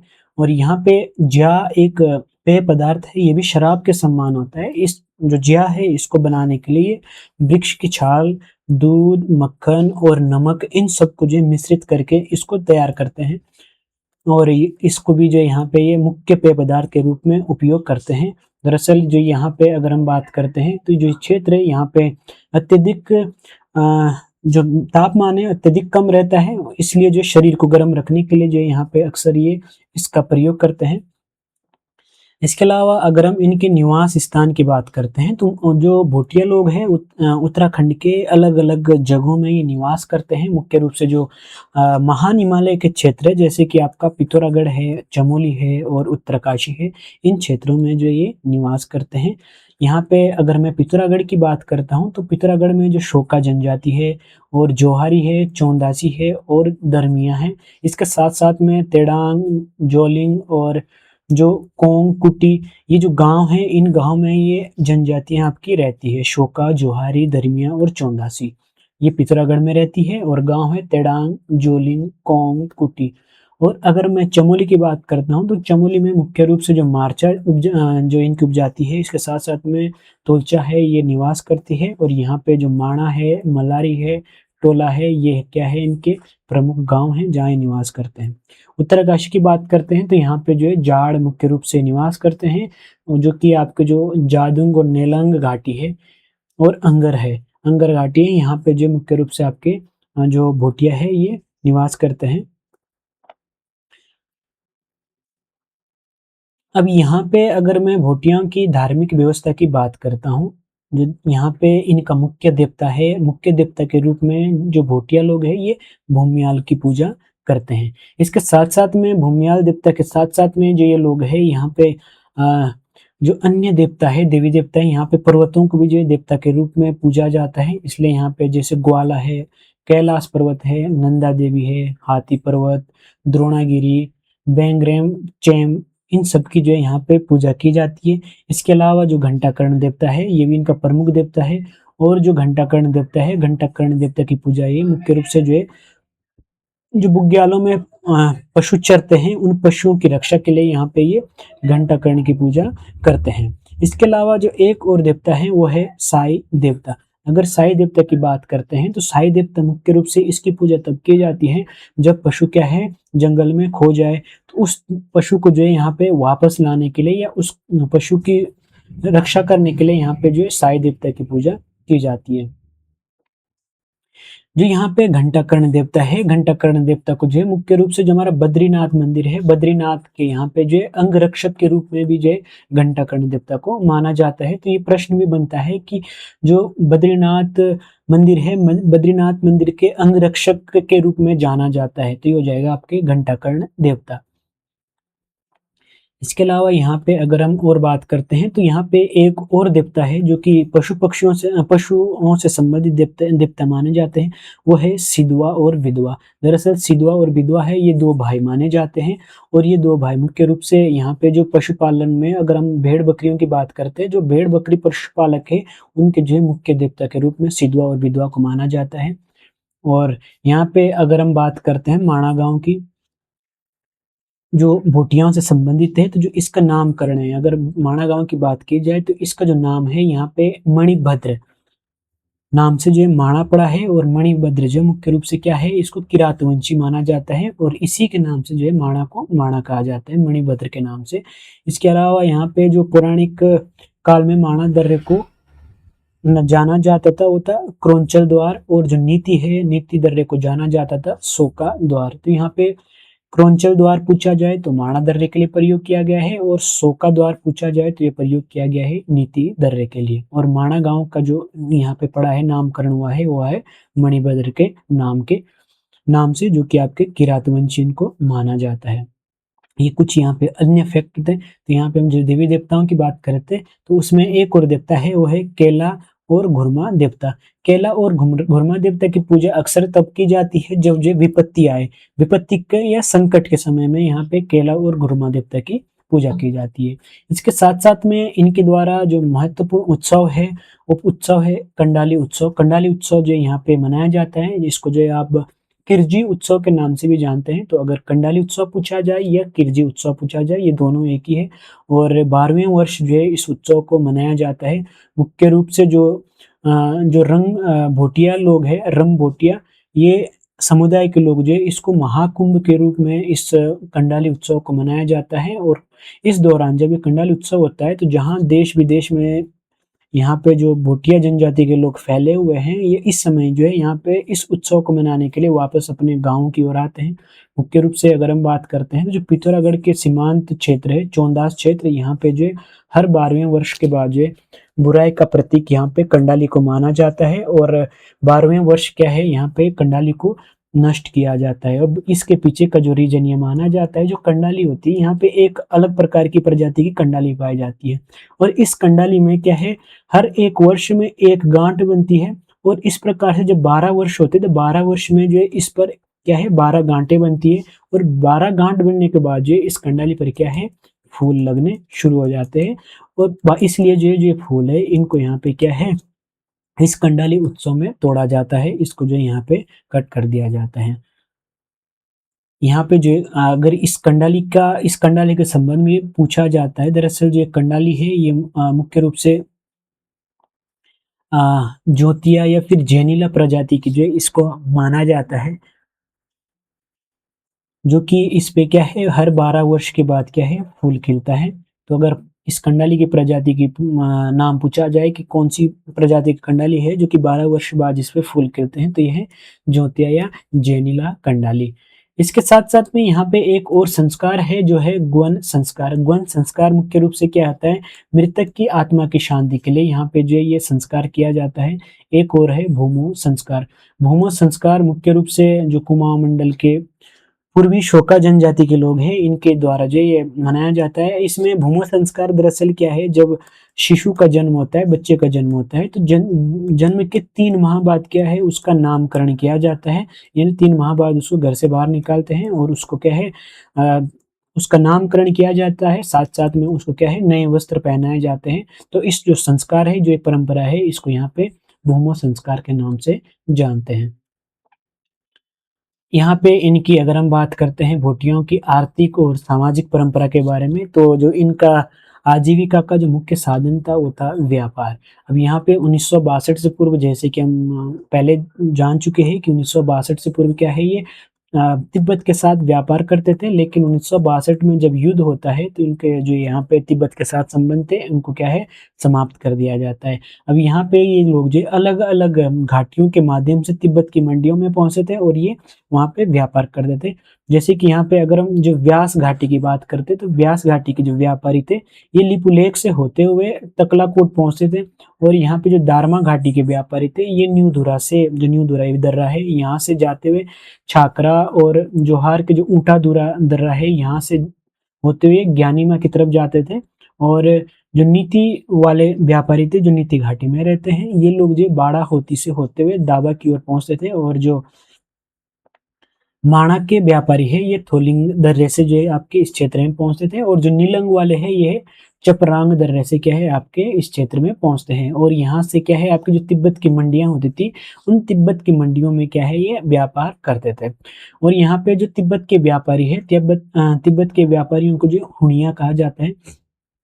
तो यहाँ पे मुख्य रूप से जो भोटिया लोग हैं और तिब्बत के जो हुणिया व्यापारी है, इनके बीच में क्या है मित्रता या फिर व्यापारिक संबंध जो है एक पीढ़ी से दूसरी पीढ़ी तक क्या है चलते रहते थे और इस मित्रता के लिए जो है ये एक शब्द प्रयोग किया जाता था। जैसे जो ये 2 आपस में मित्र है, 2 व्यापारी, एक भोटिया है, एक हुणिया है, तो इन दोनों की जो मित्रता है, इस मित्रता को जो यहाँ पे सरचू मलचू नाम से जानते हैं। सरचू मलचू अगर पूछा जाता है तो ये क्या है, भोटिया और हुणिया व्यापारियों के मध्य मित्रता संबंध है या व्यापारिक संबंध आप इसको कह सकते हैं।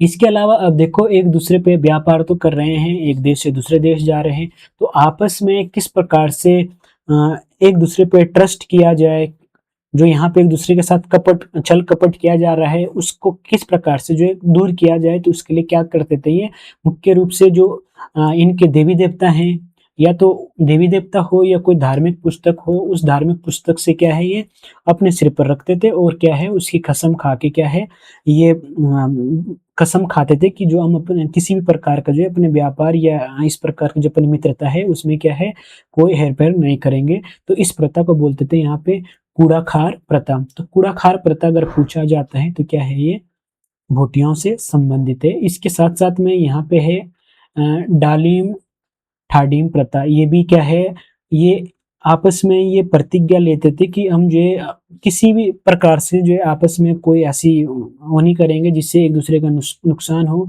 और ये कह सकते हैं कि मित्रता के लिए जो है ये डालिम ठाडीम ठाडीम प्रथा ये मानी जाती है, जिसमें ये मित्रता की जो है क्या है, शपथ लेते हैं। और इस मित्रता को जो है ये स्वेच्छा से आपस में भी मतलब तोड़ सकते थे, समाप्त भी कर सकते थे। इसके साथ-साथ में अगर मैं बात करता हूँ हल्द्वानी की, हल्द्वानी में एक जगह है भोटिया पड़ाव। ये भोटिया पड़ाव जो जगह है, यहाँ पे क्या है, जो भोटिया लोग थे व्यापार करने के लिए जब इस क्षेत्र में दक्षिण की तरफ जाते थे, तो यहाँ पे हल्द्वानी में ये जिस जगह पे रुकते थे, रात्रि विश्राम करते थे, उस जगह को जो है वर्तमान में भोटिया पड़ाव के नाम से जानते हैं। अगर इनके व्यापार की बात करते हैं तो व्यापार जो है मुख्य रूप से ये गम्य पद्धति के द्वारा करते थे। अब ये गम्य पद्धति क्या है, इस गम्य पद्धति को समझने के लिए आप ये मान के चलिए कि ये क्या थे, एक पत्थर को लेते थे और इस पत्थर के क्या है, ये दो टुकड़े कर देते। तो एक टुकड़ा जो है एक व्यापारी के पास रहता था और दूसरा टुकड़ा जो है दूसरे व्यापारी के पास रहता था। अब जब ये आपस में व्यापार करते थे तो ये टुकड़ों को दिखा देते कि ये देखो जी, हमने आपस में क्या है, इस प्रकार के पहले से हमारी डील हो चुकी है। और इसको बोलते थे, जो पत्थर के टुकड़े थे इनको बोलते थे मित्तुर, मित्तुर या साझीदार, ये शब्द जो है इसके लिए प्रयोग किया गया है। अब यहाँ पे व्यापार के साथ-साथ में ये लोग जो है ग्रीष्म काल का जो समय होता है, तो समय यहाँ पे सीढ़ीनुमा खेत बना करके ये क्या है, खेती भी करते हैं। और ये जो खेती है झूम खेती के समान ही ये एक खेती होती है, जिसको जो कांटिल विधि कहते हैं। कांटिल विधि के द्वारा जो है ये खेती करते हैं, जिसमें जो इस प्रकार से जो झूम खेती है, झूम खेती में वनों को साफ कर दिया जाता है। उसी प्रकार से कांटिल विधि में भी क्या है, जो वन है इनको काट के वहाँ पे उसको खेती करने योग्य जो है बनाया जाता है। इसके साथ-साथ में अगर इनके मुख्य वाद्य यंत्र की बात करते हैं, जो अक्सर ये प्रयोग करते हैं वो है आपका हुड़का। हुड़का का प्रयोग जो है यहाँ पे ये मुख्य वाद्य यंत्र के रूप में करते हैं। इसके अलावा अगर हम भोटियों के लोकगीतों की बात करते हैं तो यहाँ पे इनके जो मुख्य लोकगीत हैं, ये है तुबेरा। तुबेरा की बात करते हैं तो ये एक रसिया प्रकार का लोकगीत इसको माना जाता है। और जो बाजियो गीत है, बाजियो जो है वीर रस प्रधान गीत इसको माना जाता है, जिसमें क्या है, उत्साहवर्धन कराया जाता है। और जो तिमली गीत है, तिमली जो लोकगीत होते हैं, मुख्य रूप से आपके सामाजिक विषय पर आधारित ये गीत बने होते हैं। तो ये मुख्य रूप से ये तुबेरा, बाजी और जो तिमली लोकगीत है, ये आपके भोटियों से संबंधित है। अभी यहाँ पे बात करते हैं विवाह की। तो विवाह की यहाँ पे 2 प्रकार की प्रथाएँ देखने को मिलती है। एक है तत्सत प्रथा और दूसरी है दमोला प्रथा। अब ये जो दमोला प्रथा होती है, इसमें क्या होता है, जो बाराती लोग होते हैं, ये क्या है, दूल्हे के नाम पर खुद ही जो है दुल्हन को लेके आ जाते हैं। दूल्हा जो इनके साथ में नहीं जाता है, तो इस प्रथा को जो है यहाँ पे दमोला प्रथा के नाम से जानते हैं या फिर दामोला प्रथा। और यहाँ पे विवाह के लिए जो शब्द प्रयोग करते हैं वो है दामी। दामी का मतलब होता है विवाह। और यहाँ पे जोहारी जनजाति के भोटिया है, यहाँ पे इनमें अंचल विवाह या फिर सरोला विवाह की प्रथा पाई जाती है। और जो सगाई होती है, सगाई के लिए जो है ये तोची शब्द का प्रयोग करते हैं। तो तोची का जो मतलब होता है, ये है यहाँ पे सगाई से। एक है रंगभंग प्रथा। रंगभंग प्रथा भी यहाँ पे भोटियाओं में देखने को मिलती है। अब इस रंगभंग प्रथा में क्या होता है, जो गाँव के युवक और युवतियाँ होती हैं जो विवाह योग्य हो जाते हैं, उन्हीं के लिए क्या है, गाँव के बाहर एक घर बना रखा होता है और इनको जो है यहाँ पे रात्रि के लिए भेज दिया जाता है। तो यहाँ पे अगर इनके आपसी संबंध बन जाते हैं, इनकी लगता है कि ये आपस में जो है ये जीवन एक दूसरे के साथ जी सकते हैं, तो यहाँ पे क्या है, ये आपस में विवाह कर लेते हैं। इसको बोलते हैं रंगभंग प्रथा। तो ये रंगभंग प्रथा कई बार पूछी जा सकती है। इसके अलावा जो ये रिश्तेदार होते हैं, अपने सगे संबंधी है, उनको जो है यहाँ पे स्वारा कहा जाता है। यहाँ पे स्वारा शब्द जो अपने सगे संबंधियों के लिए प्रयोग किया गया है। इसके साथ-साथ में जो ये विवाह होते हैं, शादी में यहाँ पे एक नृत्य किया जाता है, जिसको जो है पौड़ा नृत्य कहते हैं। और जो ये पौड़ा नृत्य है, पौड़ा नृत्य एक प्रकार का जो है, आप इसको युद्ध गीत भी कह सकते हैं। ये जो युद्ध प्रधान गीत है और इसमें मुख्य रूप से जो नाचने वाले होते हैं, वो क्या करते हैं, एक हाथ में जो है रुमाल लेके क्या है, इस नृत्य को करते हैं। तो इसको जो यहाँ पे पौड़ा नृत्य के नाम से जानते हैं।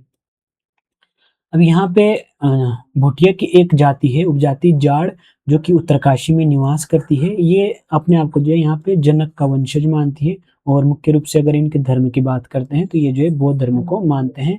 और जो उत्तरकाशी का जादू और नेलांग घाटी है, यहाँ पे जो है मुख्य रूप से जाट जनजाति के लोग निवास करते हैं। अगर इनके त्योहार की बात करते हैं तो मुख्य रूप से यहाँ पे लोसर और शुरगेन ये मुख्य त्योहार है। अगर लोसर की बात करते हैं तो जो बसंत पंचमी होती है, बसंत पंचमी में यहाँ पे जो जाट भोटिया है ये लोसर त्योहार को मनाते हैं। अभी यहाँ पे क्या है, जो भोटिया लोग हैं, यहाँ पे जो जाड़ भोटिया है, इनके द्वारा जो वस्त्र पहना जाता है उसको चोंगा या फिर वपकन नाम से जानते हैं। चोगा या वपकन ये क्या है, जाड़ भोटियों का प्रमुख वस्त्र है। अगर इनकी बोलचाल की भाषा की बात की जाए तो बोलचाल में ये मुख्य रूप से रोम्बा भाषा का प्रयोग करता है, जिसमें मुख्य रूप से आपकी जो तिब्बती भाषा के शब्द हैं और साथ साथ में संस्कृत भाषा के शब्द, ये जो है इसके दोनों का जो है इसमें क्या है प्रभाव देखने को मिलता है। और ज़्यादातर जो रोम्बा भाषा है ये क्या है, आपके जो तिब्बती भाषा है इससे मिलती जुलती हुई भाषा, मतलब ये शब्द जो है देखने को मिलते हैं। अगर इनके समाज की बात करें तो समाज जो है 3 वर्गों में बँटा हुआ है। और यहाँ पे इनमें जो ब्राह्मण का कार्य करता है, जैसे हिंदू धर्म में होता है, तो जो यहाँ पे बौद्ध धर्म मानते हैं, तो यहाँ पे बौद्ध धर्म में जो ये वाला कार्य करता है उसको बोलते हैं लामा। लामा शब्द का प्रयोग यहाँ पे प्रयोग किया जाता है। अब इससे संबंधित भोटिया से संबंधित कुछ अन्य तथ्यों की बात करते हैं। तो यहाँ पे जो भोटिया लोग हैं यहाँ पे जिब्बू का पालन करते हैं। जो जिब्बू होती है गाय की तरह दिखाई देती है और ये जो है इनका क्या है, पालतू पशु है। इसके साथ साथ में जो चावल से बना भोजन है उसको यहाँ पे भात बोलते हैं या फिर छाकू शब्द का प्रयोग इसके लिए करते हैं। इसके अलावा जो बड़ी आकार की रोटी होती है, अगर रोटी बड़ी आकार में बना रखी है उसके लिए जो यहाँ पे पुली शब्द का प्रयोग करते हैं। तो ये पुली, अगर प्रश्न बनता है तो पुली क्या है, बोटियों की बड़े आकार की रोटी। इसके साथ साथ में जो मांस या मीट को जो है शीतकाल के लिए क्या करते हैं, ये सुखा के रखते हैं, जिससे क्या होती है, ये खराब नहीं होती है और ये लंबे समय तक चल सकती है, जिसका जो है बाद में उपयोग कर सके। एक है यहाँ पे रंगा। रंगा की बात करें तो रंगा क्या है, घुटनों तक पहना जाने वाला एक कोट है जो मुख्य रूप से क्या है, ऊन से बनाया हुआ होता है। इसके साथ साथ में जो पाजामा होता है, ये ऊन का पैजामा का प्रयोग करते हैं, जिसको जो ये गेंजू नाम से जानते हैं। गेंजू या खगचसी खगचसी गेंजू, ये क्या है, ऊनी पैजामा। और एक है जो ऊन से बने हुए जूते हैं, उनके लिए जो है बांके शब्द का इनके द्वारा प्रयोग किया जाता है। और आभूषण के लिए जो है ये ताली और पुली शब्द का प्रयोग करते हैं। इसके साथ साथ में अगर हम बात करते हैं तो जो चांदी से बने सिक्के होते हैं, इसके लिए बोलते हैं चांदी से जो बने सिक्के होते हैं उसकी जो माला होती है, इसके लिए यहाँ पे बलडंग शब्द प्रयोग करते हैं। इसके अलावा जो लाल मनके की माला होती है उसको बोलते हैं मंसाली। और यहाँ पे लक्षेप की बात करें तो ये क्या है, जो अंगूठी में जो अंगूठी होती है, सॉरी, हाथ में जो अंगूठी पहनी जाती है उसके लिए यहाँ पे लक्षेप शब्द का प्रयोग करते हैं। इसके अलावा यहाँ पे देखें तो जो सिर में इनके द्वारा वस्त्र धारण किए जाते हैं या आभूषण धारण किए जाते हैं वो है, एक तो बिरावली है, इसके अलावा पतेली है और छाकरी है। ये सब जो है यहाँ पे आभूषण इनके छत में इनके द्वारा धारण किए जाते हैं। अब कुछ प्रमुख जो शब्द है जो ये प्रयोग करते हैं, जैसे दादा है, दादा के लिए जो तो शब्द का प्रयोग करते हैं। और जो दादी है, दादी के लिए बोलते हैं अच्छा। और नाना के लिए शब्द प्रयोग करते हैं पोपो। और नानी के लिए बोलते हैं मोमो। और जो पिता है, पिता को बोलते हैं आपा। और माता के लिए बोलते हैं आमा। जो ताई जी होती है, बड़ी माँ होती है, उसको बोलते हैं लामा। और जो मामा होते हैं, मामा को मामाएं बोलते हैं और मामी को बोलते हैं नोना। और जो बड़ा भाई है, बड़ा भाई को बोलते हैं ये आच्यो। और भाई के लिए व्यद बोलते हैं। और जो बहू होती है उसके लिए बोलते हैं नमस्या। और बुआ को बोलते हैं आना। जो मौसी होती है, मौसी को बोलते हैं चीमी। और बहन के लिए शब्द प्रयोग किया गया है रीजा। रिंजा शब्द यहाँ पे जो है बहन के लिए प्रयोग किया जाता है। साथ में अगर गेहूं की बात करें तो गेहूं को ये जद नाम से जानते हैं। और अंगूठा को जो है डोनिया बन्यो कहते हैं। दोपहर का जो समय होता है उसको बोलते हैं फैनिंग। लड़के के लिए बोलते हैं क्योंटो और लड़की के बोलते हैं क्योंटी। और बेटी को बोलते हैं चामा। तो ये कुछ महत्वपूर्ण शब्दावलियां हैं जो भोटिया लोग प्रयोग करते हैं। अब जो अगली हमारी जनजाति है, अगली जनजाति है बोक्सा। बोक्सा भी महत्वपूर्ण जनजाति है और ये जो है एक आदिम जनजाति है। यहाँ पे अगर हम इनके निवास स्थान की बात करते हैं तो मुख्य रूप से जो बोक्सा लोग हैं ये उधम सिंह नगर और नैनीताल के क्षेत्र में निवास करते हैं।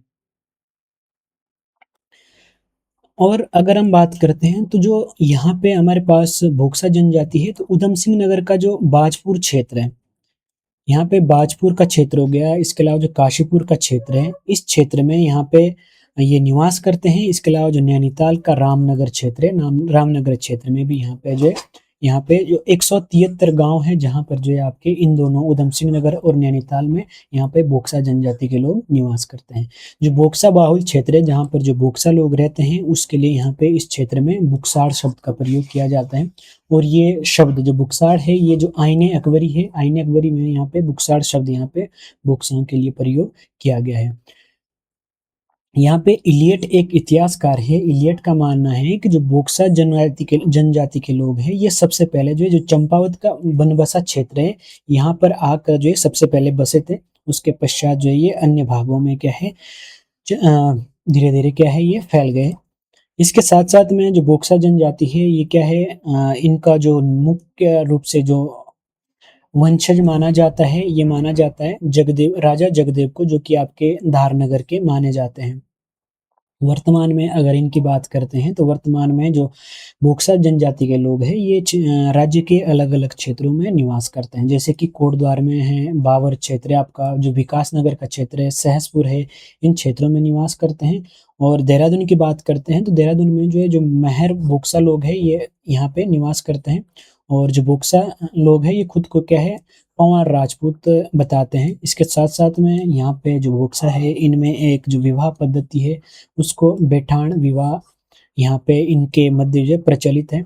इसके साथ साथ में जो वैवाहिक संस्कार है, जो विवाह के दौरान संस्कार जो यहाँ पे जो रस्में हैं की जाती है, उसमें मंगनी की जो प्रथा है, फिर न्योता है, गनाना है, भात लगाना है, रत जगा, हल्दी, दूधाधारी और छेई फेरे, और इसके साथ साथ में ग्राम खेड़ी की पूजा, जो इनकी मुख्य देवी मानी जाती है। इसके साथ साथ में पहचेड़ी है, विदा है और गहना, ये सब जो इनके क्या है, वैवाहिक परंपराएं हैं।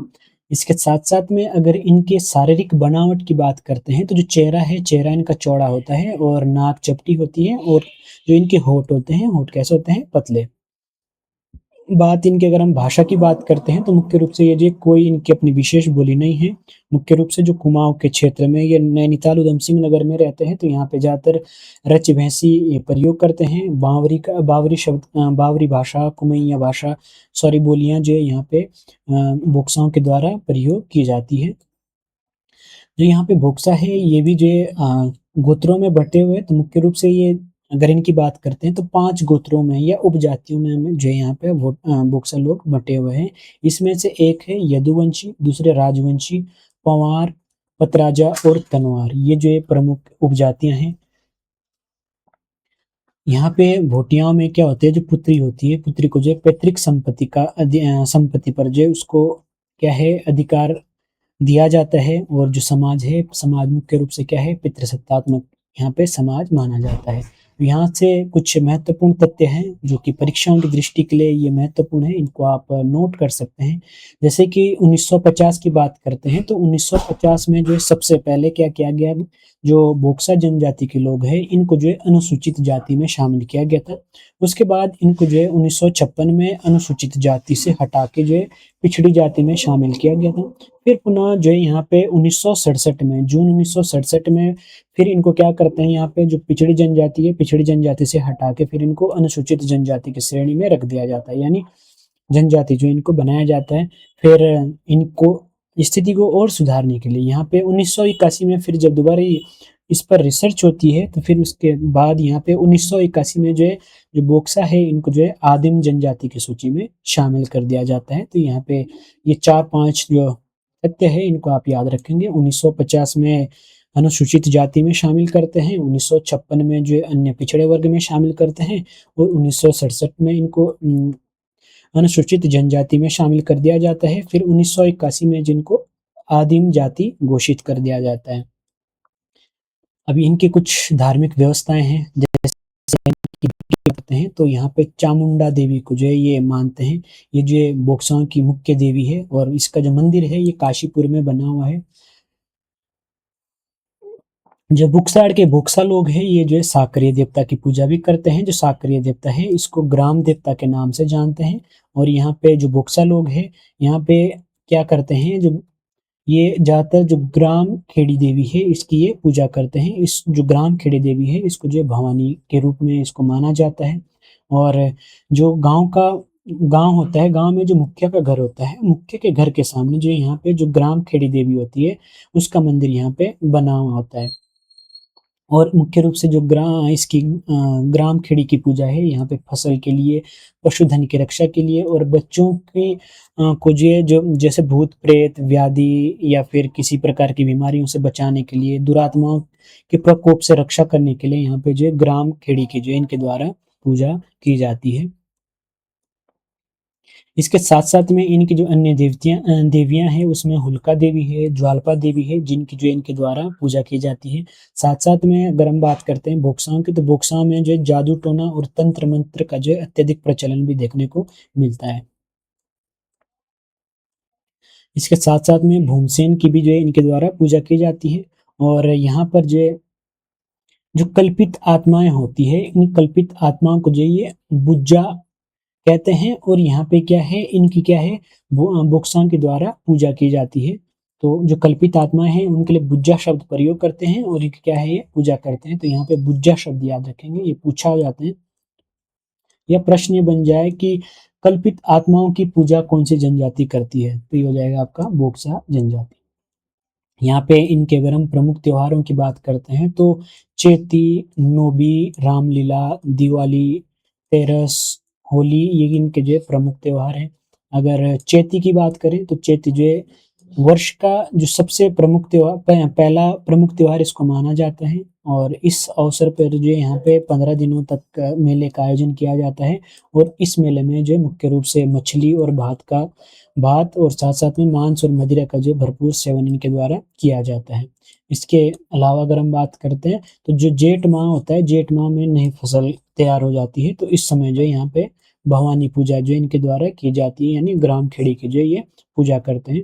और देवी को जो है यहाँ पे डलिया पूजा दी जाती है। यहाँ ये डलिया पूजा ये भी इम्पोर्टेंट है। डलिया पूजा यहाँ पे संबंधित है, जब नई फसल तैयार होती है, तो उस समय यहाँ पे भवानी की पूजा, यहाँ पे भवानी को जो है पूजा के रूप में डलिया पूजा की जाती है। ये पूजा का एक रूप है डलिया पूजा, जो कि यहाँ पे क्या है, ग्राम खेड़ी देवी की के लिए जो है ये पूजा की जाती है।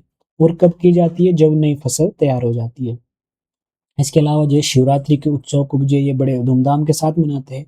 और जो इनके वर्ष का जो अंतिम त्योहार होता है, उसको ये है आपकी होली। होली को जो है यहाँ पे अंतिम त्योहार के रूप में ये मनाते हैं। इसके अलावा जो अन्य प्रमुख त्योहार है, उनमें है होंगण, गोटरे, डलिया और मोरो, ये जो इनके क्या है, प्रमुख त्योहार हैं।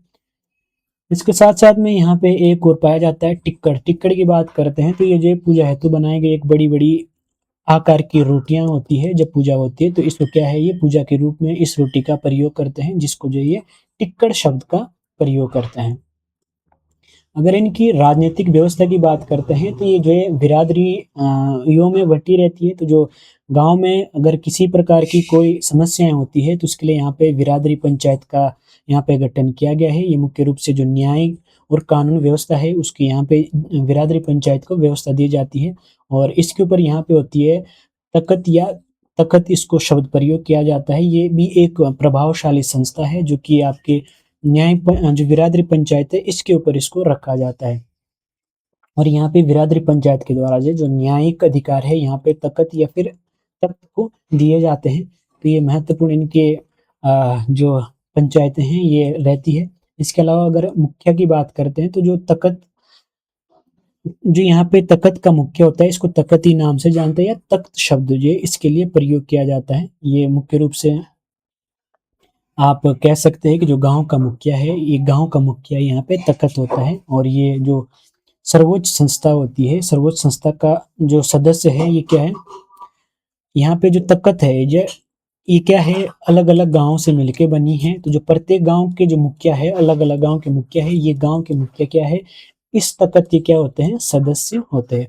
और अगर हम इनकी बात करते हैं, तो यहाँ पे क्या है, जो तलाक या फिर पुनर्विवाह से संबंधित मामले होते हैं, जमीनी से रिलेटेड जो झगड़े होते हैं उन सबको यहाँ पे क्या है सुलझाने का कार्य यहाँ पे इनके द्वारा किया जाता है। यहाँ पे कुछ प्रमुख अधिकारी होते हैं इनके इस तख़्त में। एक है मुंसिफ, जो मुंसिफ है इसका कार्य होता है यहाँ पे जो पंचायत जब चलती है तो पंचायत में तकनीकी राय देने के लिए यहाँ पे मुंसिफ का पद बनाया गया है। इसके साथ-साथ में जो भी कोई मैटर है उस मामले को यहाँ पे पंचायत के सामने रखा जाता है और उसके जो है निपटाने के लिए निपटारे के लिए जो है क्या है मुंसिफ द्वारा सहयोग दिया जाता है। इसके साथ-साथ में एक और पद होता है दरोगा। अगर दरोगा की बात करते हैं तो ये क्या है जो विवादित मामला है उस मामले के संबंध में क्या करता है जिस भी जो पक्ष होता है, पक्ष और विपक्ष होता है उसको क्या है सूचित करता है। जब भी क्या है उनकी उपस्थिति उनको जो है यहाँ पे जब पंचायत की मीटिंग होती है तो वहाँ पे जो उनको बुलाने के लिए यहाँ पे दरोगा का स्पेशल ये पद बनाया गया है। और जो दरोगा है, दरोगा को जो है पंचायत के फैसले का पालन करना भी का भी जो इसको फैसले का जो पंचायत द्वारा फैसला लिया जाता है उसका पालन करना यहाँ पे आवश्यक है। इसके साथ-साथ में जो और अधिकारी है उसमें एक आता है आपका सिपाही। अगर सिपाही की बात करें तो सिपाही जी मुख्य रूप से जो तख्त है या पंचायत है इसके संदेशों को जो है संबंधित पक्षों तक पहुँचाने का कार्य यहाँ पे सिपाही के द्वारा किया जाता है। यहाँ पे अगर हम बोक्साओं की बात करते हैं तो बोक्सा लोग जो है गाँव के लिए एक शब्द प्रयोग करते हैं मंजरा। मंजरा शब्द जो है ये गाँव के लिए प्रयोग करते हैं यानी गाँव को जो है ये गाँव ना बोल के मंजरा बोलते हैं। और वर्तमान में अगर हम बात करते हैं तो बिरादरी पंचायत के स्थान पर जो है यहाँ पे बोक्सा परिषद का जो है यहाँ पे गठन किया गया है। तो ये महत्वपूर्ण बनता है बोक्सा परिषद जो कि बिरादरी परिषद की जगह इसका गठन किया गया है। तो यहाँ पे ये कुछ महत्वपूर्ण तथ्य थे बोक्सा जनजाति से। अब हमारे पास जो लास्ट जनजाति बचती है वो है राजी जनजाति। अगर राजी जनजाति की बात की जाए तो मुख्य रूप से ये जो जनजाति है यहाँ के पिथौरागढ़ के जो धारचूला क्षेत्र है और कनाली छीना है, डीडी हाट है, इन विकास खंडों के 9 गाँव में जो ये 9 गाँव हैं इनसे संबंधित जहाँ पर जो ये राजी जनजाति के लोग निवास करते हैं। और इसके साथ-साथ में अगर हम बात करते हैं तो चंपावत और नैनीताल के कुछ क्षेत्रों में भी जो है राजी जनजाति के लोग निवास करते हैं। अगर इनकी बात करते हैं तो जो राजी लोग हैं ये स्वयं को जो है अस्कोट के जो प्राचीन राजवंश है उससे संबंधित अपने आप को ये बताते हैं। ये जो है अपने आप को जो रजवार जाति है, रजवार जाति जो है ये खुद को मतलब रजवार जाति के ये खुद को मानते हैं। जबकि बात करते हैं तो ये जो है नृवंश विज्ञानी उन्हें किरातों के वंशज मानते हैं। जो यहाँ पे कुछ वैज्ञानिक है या विद्वान है ये इनको क्या है किरातों के वंशज मानते हैं लेकिन ये खुद को क्या है रजवार मानते हैं। इसके साथ-साथ में ये जो है जो जंगलों में निवास करते हैं जिनको बनरोध कहते हैं या फिर जंगल का राजा भी कहा जाता है, यहाँ पे रहते हैं। इसके पीछे एक इनकी बहुत बड़ी स्टोरी है, यहाँ पे ज़िक्र नहीं कर सकते हैं। कुमाऊँ में जो है वन रॉत या फिर राजी नाम से जो है यहाँ पे राजी जनजाति को जाना जाता है। लेकिन अगर हम नेपाल में जो कोसी वाला क्षेत्र है, जो कोसी के पूर्व वाला भाग है, यहाँ पे जो है जो राजी जनजाति के लोग हैं इनके लिए जो है राय या फिर लिम्बू शब्द का प्रयोग किया जाता है। और इसके अलावा बात करें तो यहाँ पे ये राज्य की सबसे छोटी आबादी वाली जनजाति मानी जाती है। इसको जो है 1967 में जनजाति का दर्जा दिया गया था और 1975 में जो इसको आदिम जनजाति घोषित किया गया है। और इसके अलावा अगर हम बात करते हैं तो काष्ठ कला में जो है ये जनजाति निपुण मानी जाती है। और जहाँ ये निवास करते हैं यानी जो राजी जनजातियों के निवास है या आवास है उसके लिए जो ये रोतुड़िया शब्द का प्रयोग करते हैं। रोतुड़ा शब्द यहाँ पे जो इनके आवास के लिए कहा जाता है जहाँ ये रहते हैं। अगर इनकी बोलियों की बात करें तो मुख्य रूप से ये जो है मुंडा भाषा का प्रयोग करते हैं जो कि आपके तिब्बती और संस्कृत शब्दों की अधिकता जो है यहाँ पे इस भाषा में देखने को मिलती है। इसके अलावा अगर हम इनके धर्म की बात करते हैं तो मुख्य रूप से ये जो है हिंदू धर्म का मानने वाले हैं। यहाँ पे जो व्यापार है, व्यापार मुख्य रूप से ये जो है अदृश्य विनिमय के माध्यम से व्यापार करते हैं। यानी ये क्या है कहा जाता है कि जो राजी जनजाति के लोग हैं, ये क्या है शर्मीली प्रजाति के इनको माना जाता है। इसलिए क्या करते हैं ये रात के समय अक्सर जो है व्यापार करते हैं। जैसे कि यहाँ पे जहाँ-जहाँ ये व्यापार करते हैं, वहाँ पे ये चीज़ें लेके आएँगे और रात को छोड़ देंगे और अपने आप सुबह होते ही क्या है निकल जाएँगे। तो फिर जो आस-पास के गाँव वाले लोग होते हैं, यहाँ जाएँगे और सामान को ले लेंगे और इनकी जो आवश्यकता की चीज़ें हैं, उन आवश्यकता की चीज़ों को जो है यहाँ पे ये छोड़ देते हैं और ये अगली रात आके उन चीज़ों को क्या है, अपने पास ले जाते हैं। इसके साथ-साथ में अब ये लोग कृषि भी करते हैं और कृषि मुख्य रूप से जो है ये झुम विधि के द्वारा करते हैं, यानी वनों को काट के जो है ये कृषि करते हैं। और यहाँ पे जो इनकी संख्या है सबसे कम मानी जाती है, जिसका कारण है यहाँ पे इनमें कुपोषण अधिक होने के कारण। और अगर इनके नृत्य की बात करते हैं तो जो रिंग डांस है, जिसको आप थड़िया नृत्य के सम्मान जो ये देखने में रहता है रिंग डांस, ये मुख्य रूप से राजी जनजाति का प्रमुख डांस माना जाता है। और अगर सर्वाधिक आबादी पूछी जाए तो राज्य की जो सर्वाधिक आबादी है ये आपके पिथौरागढ़ क्षेत्र में निवास करती है। और यहाँ पे इन्हीं जनजाति से संबंधित एक विधायक है गगन सिंह रजवार, जो कि आपकी जो वनरौत जनजाति है इनसे जो है इनका जो है ताल्लुक है। इसके साथ-साथ में यहाँ पे अगर इनके विवाह पद्धतियों की बात करते हैं तो यहाँ पे इनमें जो पलायन विवाह देखने को मिलता है। यहाँ पे विवाह मुख्य रूप से विवाह होते हुए इसको क्या है 2 परिवारों के बीच में इसको क्या है समझौता के रूप में इसको देखा जाता है। और विवाह से पूर्व यहाँ पे कुछ प्रथाएँ पाई जाती है, जिनको जैसे कि सांगजागी प्रथा है, मीठा संस्कार प्रथा है और वधूमूल्य प्रथा है। ये कुछ प्रमुख प्रथाएँ हैं जो कि राज जनजाति में देखने को मिलती है। और यहाँ पे अगर हम बात करते हैं तो विवाह विच्छेदन यानी तलाक के लिए यहाँ पे क्या है स्त्री और पुरुषों को जो है यहाँ पे समान अधिकार दे रखा है। इसके साथ-साथ में यहाँ पे जो स्त्रियाँ हैं, स्त्रियों में पर्दा प्रथा जो है देखने को मिलती है। साथ-साथ में जो यहाँ पे रसोई होती है, रसोई में जो है यहाँ पे किसी अन्य व्यक्ति को जो है प्रवेश नहीं दिया जाता है, यानी यहाँ पे प्रवेश न देने की जो है इनके बीच में परंपरा है। केवल घर के पुरुष लोग या घर के सदस्य जो है यहाँ पे किचन में जा सकते हैं। इसके साथ-साथ में अगर हम बात करते हैं तो जो वनराजी है ये 5 धड़ों में बँटे हुए हैं। जैसे आप बात करते हैं तो एक अस्कुटी है और अस्कुटी पाल हो गए, इसके साथ-साथ में डिंसी पाल, एरी है, क्वेंतला है और बेतड़ा, ये इनके 5 दड़ हैं जिसमें क्या है जो वनराजी है ये क्या है बँटे हुए हैं।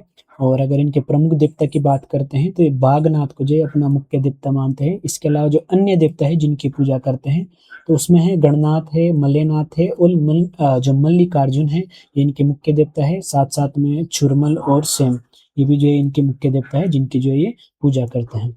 अगर हम प्रमुख त्योहारों की बात करते हैं तो कर्क और मकर यानी कर्क यानी कारक कारक संक्रांति और मकर यानी मकार संक्रांति जो है इनके मुख्य त्योहार हैं। और अगर यहाँ पे राज्यों की उपजातियों की बात करते हैं तो राज्य जो है यहाँ पे कहीं उपजातियों में निवास करती है। एक है कन्याल जो कि आपके धनेलिनांग इनके मुख्य देवता है। अगर हम रकाल की बात करते हैं तो ये घुरमल देवता को मानते हैं। और पंचपाया की बात करते हैं तो मल्लिकार्जुन जो इनका मुख्य देवता है। बड़वाल की बात करें तो बेतवाल को मानते हैं और छयाकुरी की बात करते हैं तो भगवती इनकी मुख्य देवता है। वहीं अगर हम गलदियार की बात करते हैं तो केदार को जो है ये अपना देवता मानते हैं। तो ये उत्तराखंड की कुछ प्रमुख जनजातियाँ थी जिनको हमने देखा है। इसके साथ-साथ में अगर हम बात करते हैं तो उत्तराखंड में जो जातियाँ हैं, यहाँ पे अलग-अलग जगह से जो है यहाँ पे लोग आए हैं। यहाँ पे अलग-अलग जो है वंशों से खुद को मानते हैं। यहाँ पे जैसे सूर्यवंशी की बात करते हैं तो जो यहाँ पे पाल है, रजवार है और कार्की है, ये खुद को जो है यहाँ पे सूर्यवंशी मानते हैं। इसके अलावा अगर रोतेला और फड़त्यालों की बात करते हैं तो रोतेला और फड़त्याल का संबंध जो है यहाँ पे चंद्रवंशी से माना जाता है। इसके अलावा जो पंडितों की बात करते हैं तो जो सरोला ब्राह्मण है, सरोला ब्राह्मण से संबंध है, एक तो डिमरी है, रतुड़ी पंडित है, इसके अलावा जो सिमल्टी है और नौटियाल है, ये सब जो आपके सरोला ब्राह्मण की श्रेणी में आते हैं। और जो गंगाड़ी ब्राह्मण है, गंगाड़ी ब्राह्मण में मुख्य रूप से आपके जो डंगवाल है और नैथानी है, इसके अलावा जो पांतरी है, ये सब जो आपके गंगाड़ी ब्राह्मण में आते हैं। जो रतुड़ी लोग हैं, रतुड़ी लोगों का संबंध महाराष्ट्र से बताया जाता है, कहा जाता है कि ये महाराष्ट्र से जो है यहाँ उत्तराखंड में आए हैं। जबकि जो नौटियाल है ये मालवा क्षेत्र के निवासी है और जो डिमरी लोग हैं ये जो कर्नाटक से अपने उत्तराखंड में आए हैं। और जो पांतरी ब्राह्मण है, पांतरी ब्राह्मण जो पंजाब से इनका संबंध बताया जाता है। जबकि जो नैथानी ब्राह्मण है ये आपके कन्नौज के माने जाते हैं और जो बंगवाल है ये जो है आपके मध्य प्रदेश से उत्तराखंड में आए हैं। इसके अलावा जो इतिहासकार एटकिंसन है, एटकिंसन का मानना है जो जो मूल ब्राह्मण है ये जो नेगी, रावत और बिष्टों को जो यहाँ पे ये मूल ब्राह्मण मानते हैं। साथ साथ में जो गंगा उप्रेती है, गंगा उप्रेती यहाँ पे जो रजवार लोग हैं, रजवारों को यहाँ पे अयोध्या का मानते हैं। और जो कार्की लोग हैं, कार्की लोगों का संबंध जो है गंगा उप्रेती के अनुसार चित्तौड़गढ़ से जो है ये मानते हैं। तो ये कुछ उत्तराखंड की जो जातियां हैं जो अलग अलग जगह से आई है, ये इनके बारे में कुछ महत्वपूर्ण तथ्य थे। इसके अलावा यहाँ पे ये अलग अलग जनजातियों से संबंधित कुछ शब्दावलियां हैं, जैसे डकियारी है, दुणाऊट है और उष्टाड़ा है। ये सब छोटे छोटे शब्दावलियां हैं जिनको आप जो देख सकते हैं। तो ये कुछ हमारे जो जनजातियों से संबंधित महत्वपूर्ण तथ्य थे, आज हमने इस वीडियो के माध्यम से सारे कवर कर दिए हैं। तो जो अगली वीडियो रहेगी उस वीडियो में हम किसी और नए टॉपिक के साथ जो है डिस्कस करेंगे। तो आज के लिए हम इस वीडियो को यहीं पे रखेंगे, फिर मिलेंगे आपको किसी और नए टॉपिक के साथ।